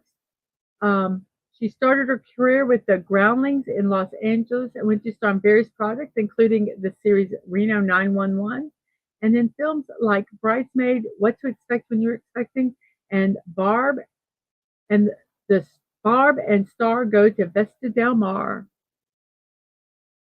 So Wendy McLennan Covey. Jody Lynn O'Keefe, 46 years old. She has worked as she played Cassidy Bridge in Nash Bridges, Gretchen Morgan in Prison Break, Joe Laughlin in The Vampire Diaries, and Lionel Davenport in Hit the Floor. She showcased her acting prowess, prowess. Let's get that word correct. Um, in such films as Halloween H2O and She's All That. She's also made her mark as a model and a fashion designer. And Delta Dawn, what's that flower you have on? Could it be a faded rose from days gone by? And did I hear you say he was a meeting you here today? Take you to his mansion in the sky. Yep, Delta Dawn, that's it. And The Goldbergs is so funny. Takes place in the 80s. I love that show. And Playing Down Under says, I love her. She is very funny. And I believe he was referring to Wendy McLendon Covey. Then we have a Thelonious Monk. Well, come on, let's say goodbye to that. Thelonious Monk passed away at 65 years old. He was a highly influential American jazz pianist and composer, recognized for his distinctive improvisational approach and substantial additions to the jazz canon. He is celebrated for iconic compositions such as Round Midnight, Blue Monk, and Straight No Chaser. His music was distinguished by dissonant harmonies, unconventional melodies, and inventive manipulation of musical components. His live shows were marked by his unique sense of style and a charming penchant for dancing between sets. His lasting impact on jazz cements his status as a leading figure in the genre.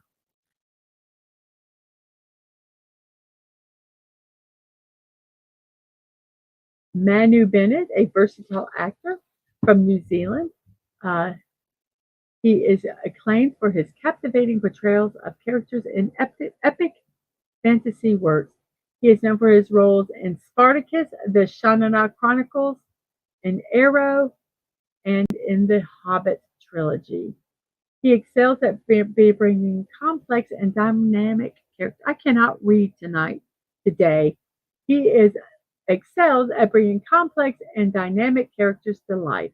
His performances in television series and movies have mesmerized audiences. So Manu Bennett, 55 years old today.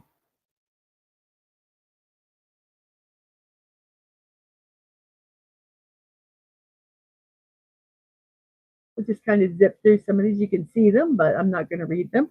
Then we have Helen Hayes. Helen Hayes passed away at 92 years old. She's an iconic American actress known as the First Lady of American theater. Her career spanned 82 years, during which she achieved numerous accolades and distinctions. She was the first woman to have won an Emmy, a Grammy, an Oscar, and a Tony Award, earning her the prestigious EGOT title. She was also the first person to win the Triple Crown of acting.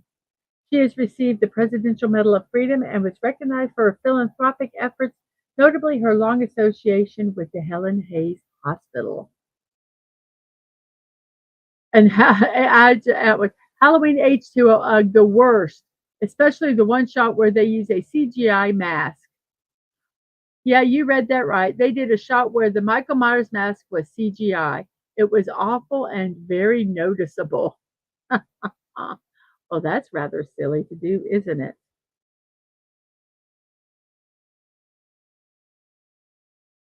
And we have Ben Vereen, a highly acclaimed actor, dancer, and singer known for his outstanding performances in original Broadway productions of the musicals Jesus Christ Superstar and Pippin. He received a Tony Award nomination for his role in Jesus Christ Superstar and won the prestigious 1973 Tony Award for Best Actor in a Musical for his performance in Pippin. His professional career is marked by his exceptional talent, versatility, and ability to captivate audiences with his charismatic presence on stage. And he is, how old is he? Let's see, 70, 78 years old? Ben Vereen.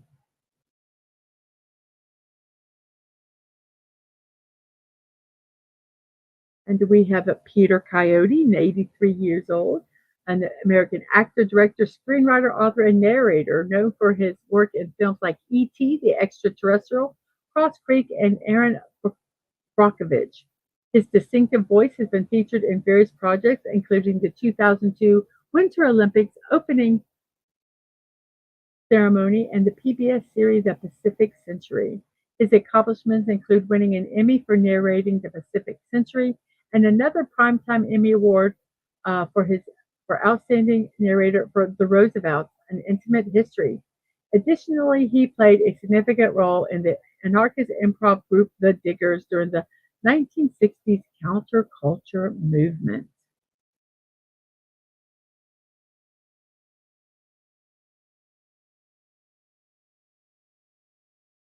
He says, but still not the Halloween H2O was still not the worst entry in the franchise. Is it as bad when the boat crashed in Face Off? I don't remember that scene. And you just watched, I believe, Ben Vereen, you're saying, last Saturday night on The Muppet Show back in 74 and 75. And we have, and I cannot say his first name. He was a Norwegian polymath known for his achievements as an explorer, scientist, diplomat, and humanitarian. He led groundbreaking expeditions, including the first crossing of the Greenland interior and reaching a record northern latitude. He made significant contributions to zoology and neurology, earning a doctorate for his research on the central nervous system. He played a key role in Norway's independence from Sweden. He served as a diplomat and later focused on humanitarian efforts, particularly aiding refugees through the League of Nations. Fridtjof Nansen. He won a Nobel Prize and he was the first High Commissioner for Refugees appointed by the League of Nations. And he passed away at 69 years old.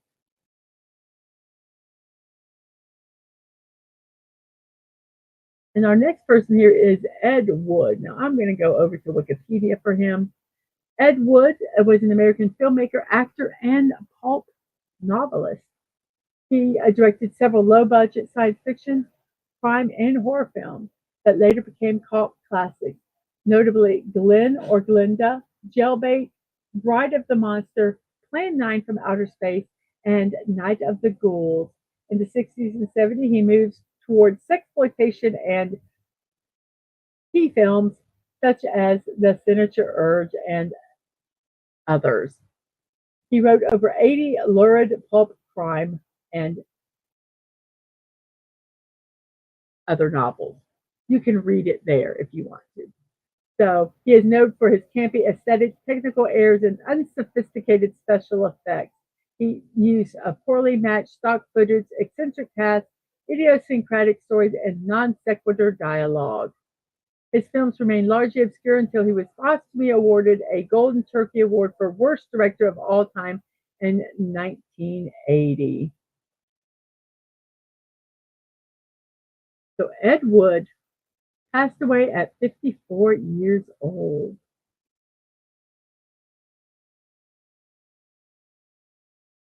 And we have Jodie Benson, an accomplished American actress. The last scene in Face Off, you need to check. I will. I will. I believe I even have that movie. I will check it out. So we have Jodie Benson, an accomplished American actress and singer, best known for her iconic voice work in various Disney projects. She gained widespread recognition for voicing Ariel in Disney's The Little Mermaid franchise and has continued to lend her talents to other Disney films and television series. Her impressive career has also included voices for characters in films such as Toy Story. She played the voice of Barbie, Thumbelina, and Flubber. She has received accolades for her contributions to Disney. She became a Disney legend and has showcased her versatility by voicing characters in various animated series and films. 63 years old, Jodie Benson. And we have Jack Hemingway, a distinguished figure in the world of fly fishing.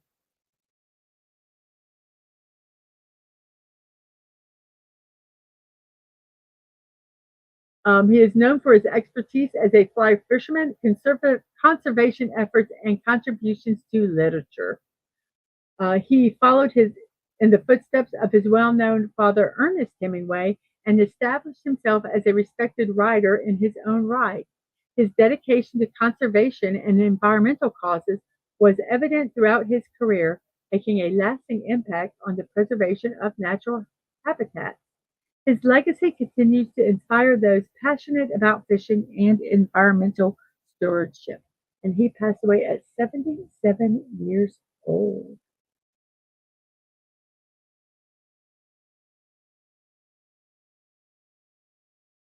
And we have Michael Giacchino, 57 years old. We are going to go over to Wikipedia because it has a little more information.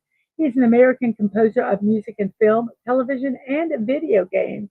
He's received many accolades for his work, including an Oscar for the Pixar film Up, an Emmy for Lost, and 3 Grammy Awards. He is known for his collaborations with directors J.J. Abrams, Brad Bird, Matt Reeves, Pete Docter, Colin Trevorrow, John Watts, and Thomas Bezucha. Bezucha. His film scores include several films from the Mission Impossible, Jurassic World, Marvel Cinematic Universe, Star Trek reboot series. He's done 8 Pixar animation studio films, multiple Disney films, Rogue One, The Batman, and several other films. He also composed the score for the video game series Medal of Honor and Call of Duty, and the television series Alias, Lost, and Fringe. In 2018, he ventured into directing, and in 2022, he helmed the Marvel Studios Disney Plus special Werewolf by Night. Michael Giacchino. 57 years old today. That is wrong. They didn't move it up.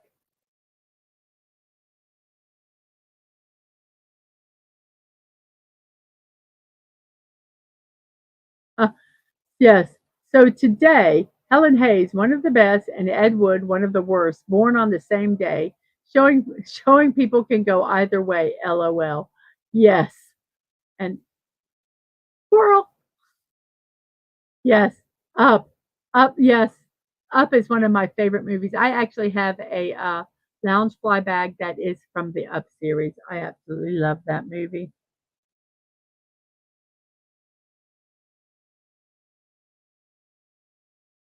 And we have Henry Cavendish, an English natural philosopher and scientist, renowned for his pioneering contributions to experimental and theoretical chemistry and physics.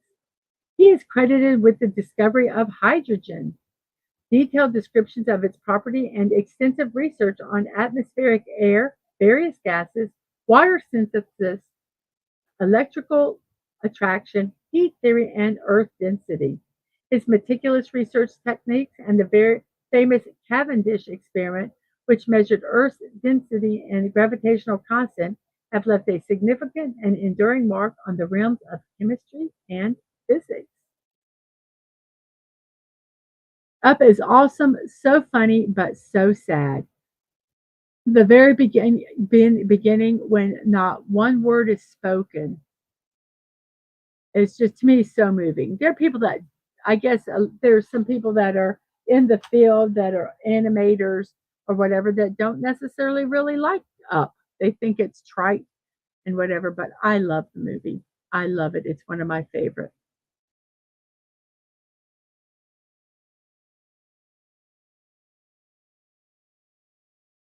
And we have Andrew McCutcheon. I'm going to go ahead and go over here for this. This has got a little bit of thing. He's an American professional baseball outfitter and designated hitter for the Pittsburgh Pirates. Um, he previously played for the San Francisco Giants, New York Yankees, Philadelphia Phillies, and Milwaukee Brewers.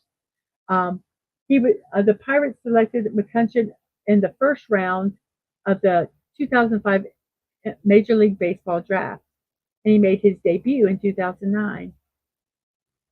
During his first tenure with Pittsburgh, he was a National League Most Valuable Player in 2013, a five-time All-Star, a four-time Silver Slugger Award winner, a Gold Glove Award winner, and the Robert Clemente Award winner in 2015. He led the National League in hits and in on-base percentage and OPS, which I don't know what that means. So let's see what that means. On base plus slugging is a statistic calculated as the sum of a player's on base percentage and slugging percentage. Oh, both it's a percentage of the ability of a player both to get on base and to hit for power. So it combines two things there and extra base hits in 2014. So he's done a lot of stuff there. Andrew McCutcheon, 38 years old.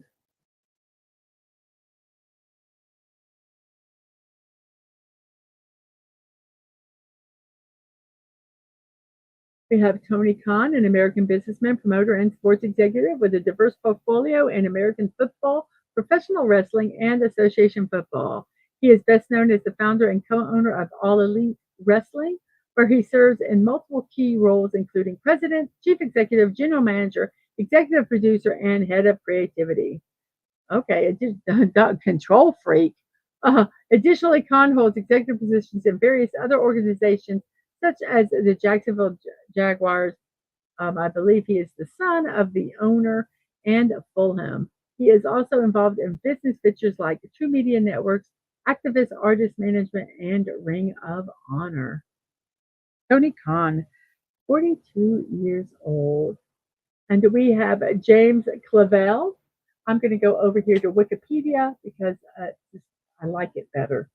Um, he was an Australian born, British raised, educated, and naturalized American writer, screenwriter, director, and World War II veteran and prisoner of war. He is best known for his Asian saga novels, a number of which have been television adaptations.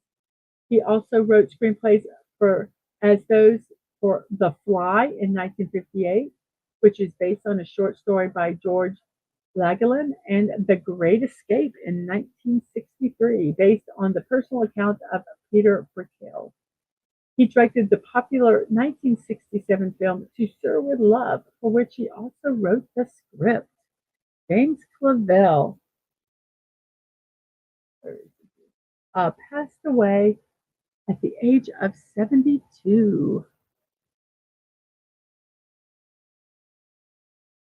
We have Emiliana. Hello, how are you today? And yes, the AEW.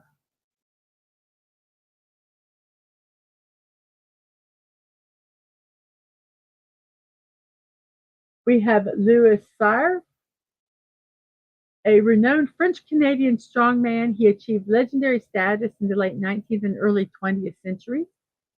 Known for his incredible feats of strength, he lifted 500 pounds with just one finger and backlifted an astonishing 4,337 pounds. Many, including former International Federation of Bodybuilding and Fitness Chairman Bill Wilder, considered Cyr the strongest man ever. His remarkable displays of power solidified his reputation as a true powerhouse in the world of strength athletics. And he passed away at 49 years old. We have RN the Felicia. Let's see, who do we have here? Let me see. We are doing fine. We are safe. The storm really, we had rain and some wind, but where we were at, it did not hit us. Snorterpoopus is doing well. He has no power, but his house and him are fine. And Dana Eklar was great. Is that someone I passed somewhere up here?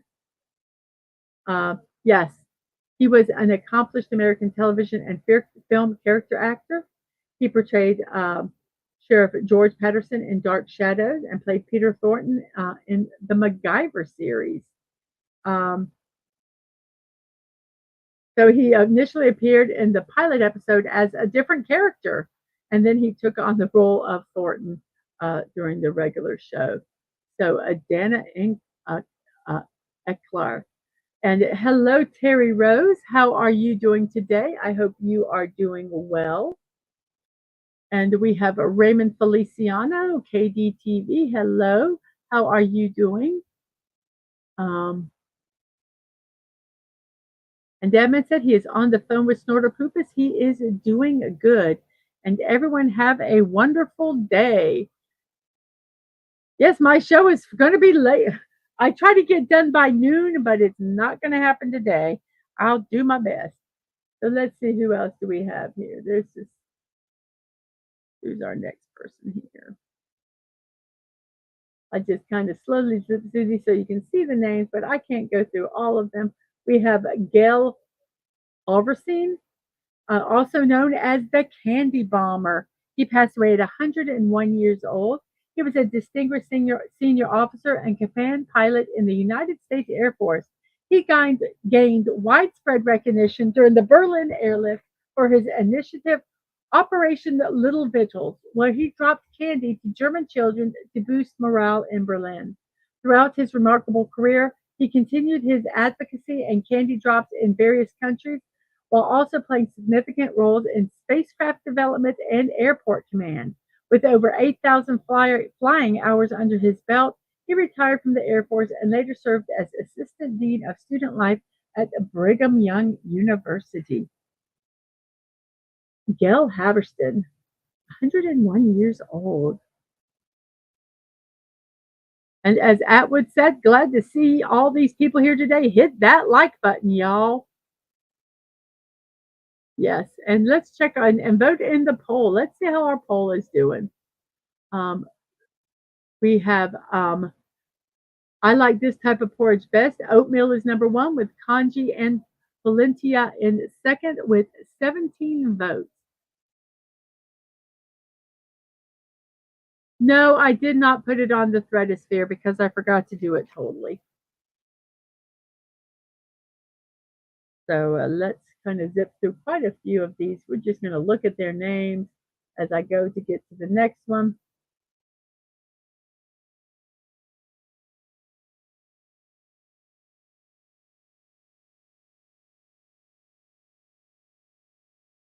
And we have a Nora Roberts, 74 years old, a highly accomplished American author. She's written over 225 romance novels under different pen names such as J.D. Robb, Jill March, and Sarah Hardesty. Her successful career has spanned decades, captivating readers globally with her captivating storytelling and memorable characters. She's widely recognized as a leading figure in the literary realm, producing bestsellers and garnering a devoted fan base. Her diverse body of work encompasses a wide array of themes and genres. So Nora Roberts, how old was she again? Let's see, 74 years old.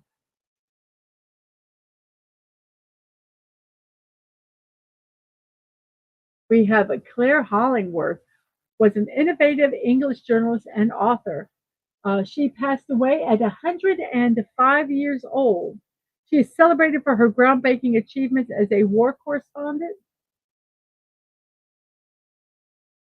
She made history by being the first to report the start of World War II, a momentous event described as the scoop of the century.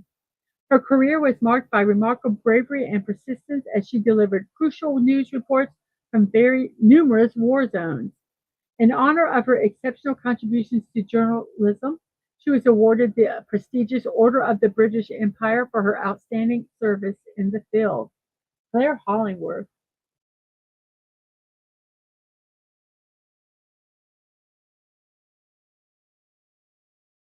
105 years old.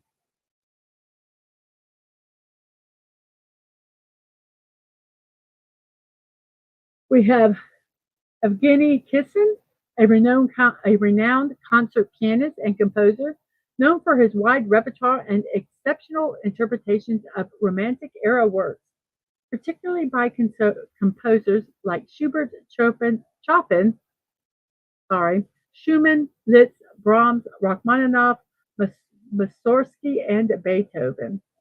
Rising to fame as a child prodigy, he is celebrated for his depth, lyricism, and poetic quality in his performances. With British and Israeli citizenship, he is regarded as a significant figure in the Russian piano school tradition, showcasing his mastery and artistry on international stages. And he is 53 years old today.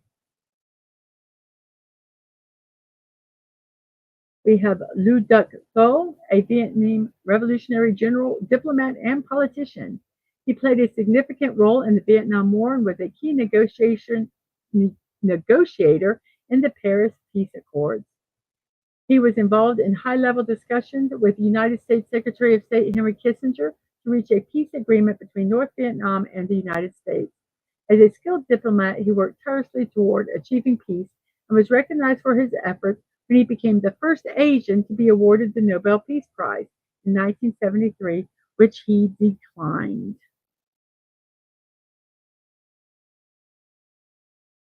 You hope you don't live. Um, I know. I always wonder,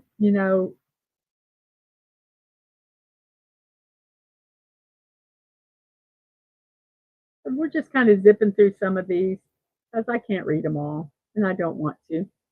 So we have Thomas Stoltz Harvey. He is our last person, passed away at 95 years old, an American pathologist. He conducted the autopsy on Albert Einstein in 1955. He gained recognition for preserving Einstein's brain for scientific study, sparking controversy and fascination in the scientific community. His professional legacy is centered around his unique role in preserving and distributing Einstein's brain for research, establishing him as a significant figure in the history of neuropathology and neuroscience. So we'll just kind of zip through here and see the last few people that are here. And that is our birthdays for today. So yay, yay, yay. I hope you enjoyed them. Um, so yes, today kind of this is for our memes.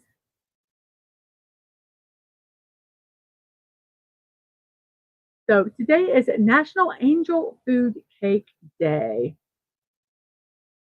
So we are going to be doing cake memes, everybody. A cake so light and fluffy that an angel could eat it and still fly without being weighed down. Oh my gosh. Angel food cake is a delightful and delicious treat to enjoy. Angel food cake is classified as a sponge cake. While most cakes use all of parts of the egg in the recipe, angel food cake uses only the white of the egg, and it excludes butter or oil that most cake recipes would typically have. So you whip the egg whites to form soft peaks. You add the sugar, forming something like a meringue. Then you gently fold in the flour mixture and you bake it in a pan with a ring in the middle. So Angel Food Cake Day, and that gives us our cake memes today.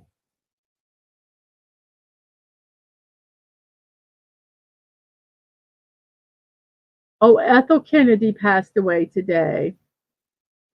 Wife of RFK and mom of RFK Jr. Passed away today at 96.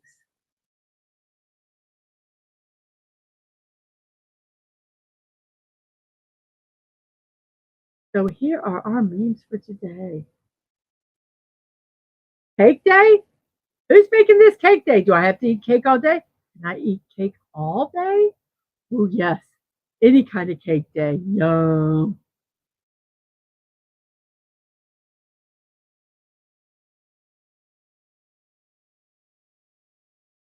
Happy birthday. I baked you a cake. Then I remember we share the same birthday, so I ate it. Saved you some icing, though. Oh, you just got, yes. Then you make yes, when you make an angel food cake, then you take all the egg yolks and you cook them up and you eat them for, well, I can't eat a raw egg. Cake? Nope, we haven't seen any cake. No cake here. None whatsoever. Me, I'm going to be as healthy and fit as a ninja warrior. Also me. Cake. Oh, my blood sugar was 109 today. If I could get it down a few more points, I'm going to allow me to have some carbs. Not cake, but something else. The more you weigh, the harder you are to kidnap. Stay safe, eat cake. I love that. I love that philosophy. If you eat an entire cake without cutting it, technically you only had one piece.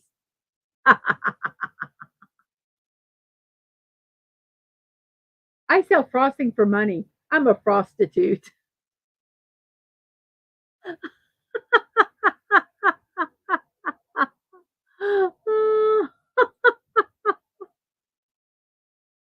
Remember, as an adult, you can literally buy a cake right now and eat it whole without occasion.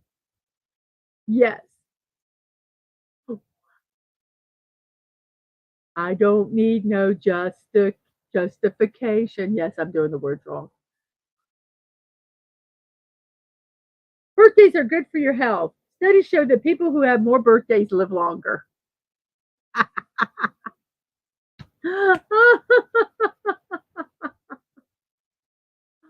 Pound cake. Are those instructions?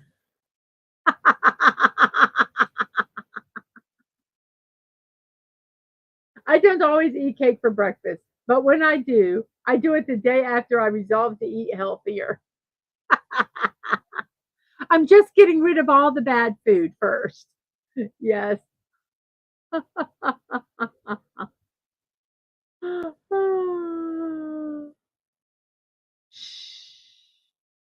We are now approaching cake slices in their natural habitat. Be very, very quiet. It's cake hunting season. I saw a cake slice. I was going to make you a rum cake, but now it's just cake and I'm drunk. Oh, you love pound. I love pound cake too. It's so easy to make. And you can just If you can learn the base recipe, and then you can just do so many different things with it. I put chocolate chips in, I have put nuts in, I have put coconut in, and oh my gosh, it's just delicious in so many ways.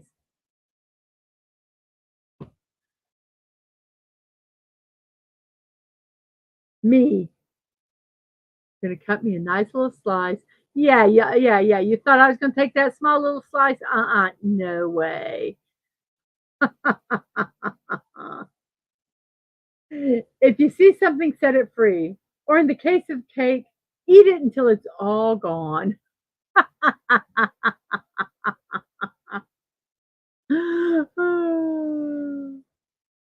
And finally, so it turns out, as an adult, you can eat chocolate cake for breakfast if you want. There's literally no one policing this. No one. So you can have your cake and eat it too. Enjoy it. I love to take, and you have to, yes, don't forget the milk.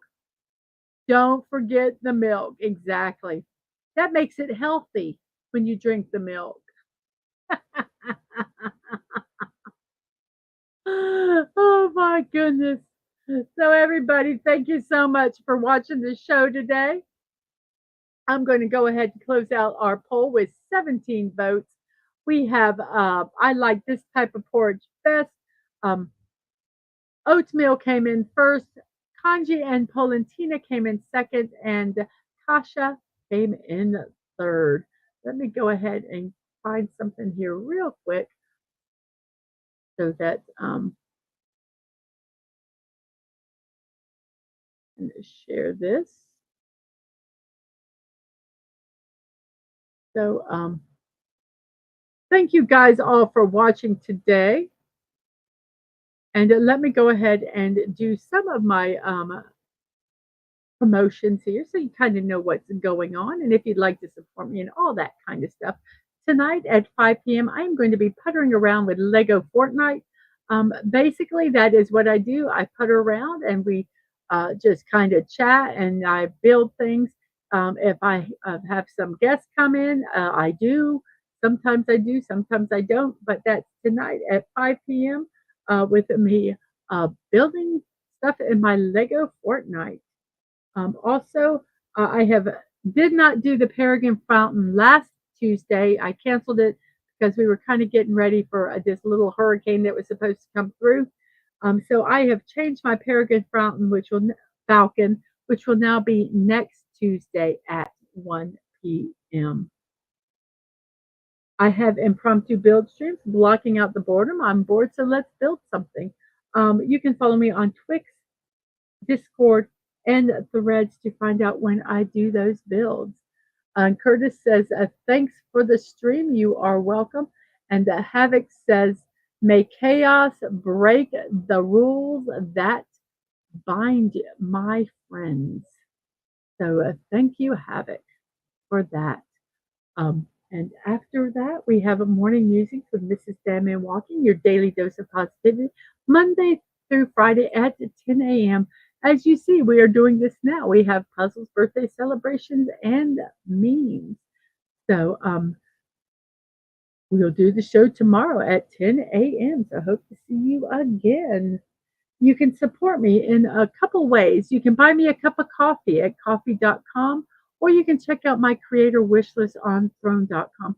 The neat thing about the creator wish list is that it is a privacy site, which means you can send me a gift and I won't know your personal information. The throne.com is the only one that knows that. And you won't know my personal information. So that you can give something and still keep your anonymity, which I know is a concern for some people. So it's a very, very neat to do that. But it is a creator wish list, and I have some neat stuff on there if you would like to check it out. Both of them are Mrs.DadmanWalking55 with no punctuation. If you would like to mail me something, you can mail it to me at P.O. Box 26603, Jacksonville, Florida 32226. You can send stuff to me, to DadmanWalking55, or to Angelo, my youngest, who is a streamer on Twitch. My streams and VOD, YouTube at Mrs.DadmanWalking55, Twitch, Mrs.DadmanWalking, no punctuation, no numbers.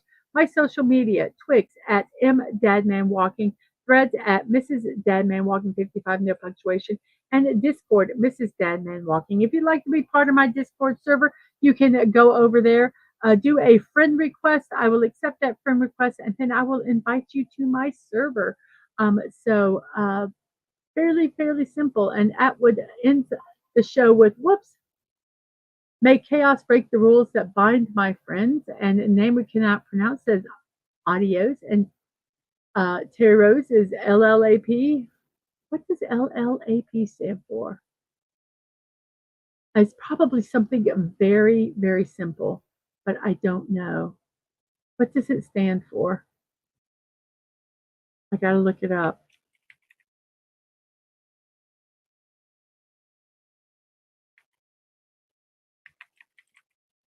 Oh, live long and prosper.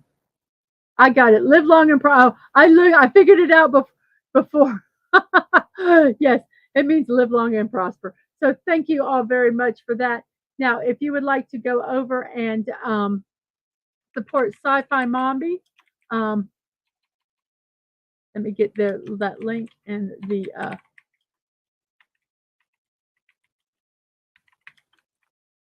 oh, I hope I did it right. I hope this is the right one. We'll see, won't we? You can go over there and tell them that Mrs. sent you. That would be fantastic. So, on that note, everybody, I will say see you next time. And remember to be kind, to show love. You're not promised tomorrow. So, go to bed each night with no regrets. And most of all, I wish you peace. Have a wonderful morning, afternoon, or evening. Whatever time it is in your neck of the woods, I hope the rest of your day is wonderful. And I will see you all later. And if you go over to Sci-Fi Mombi's Galactic Cafe, let them know that Mrs. sent you. And you guys have a wonderful one. Bye-bye.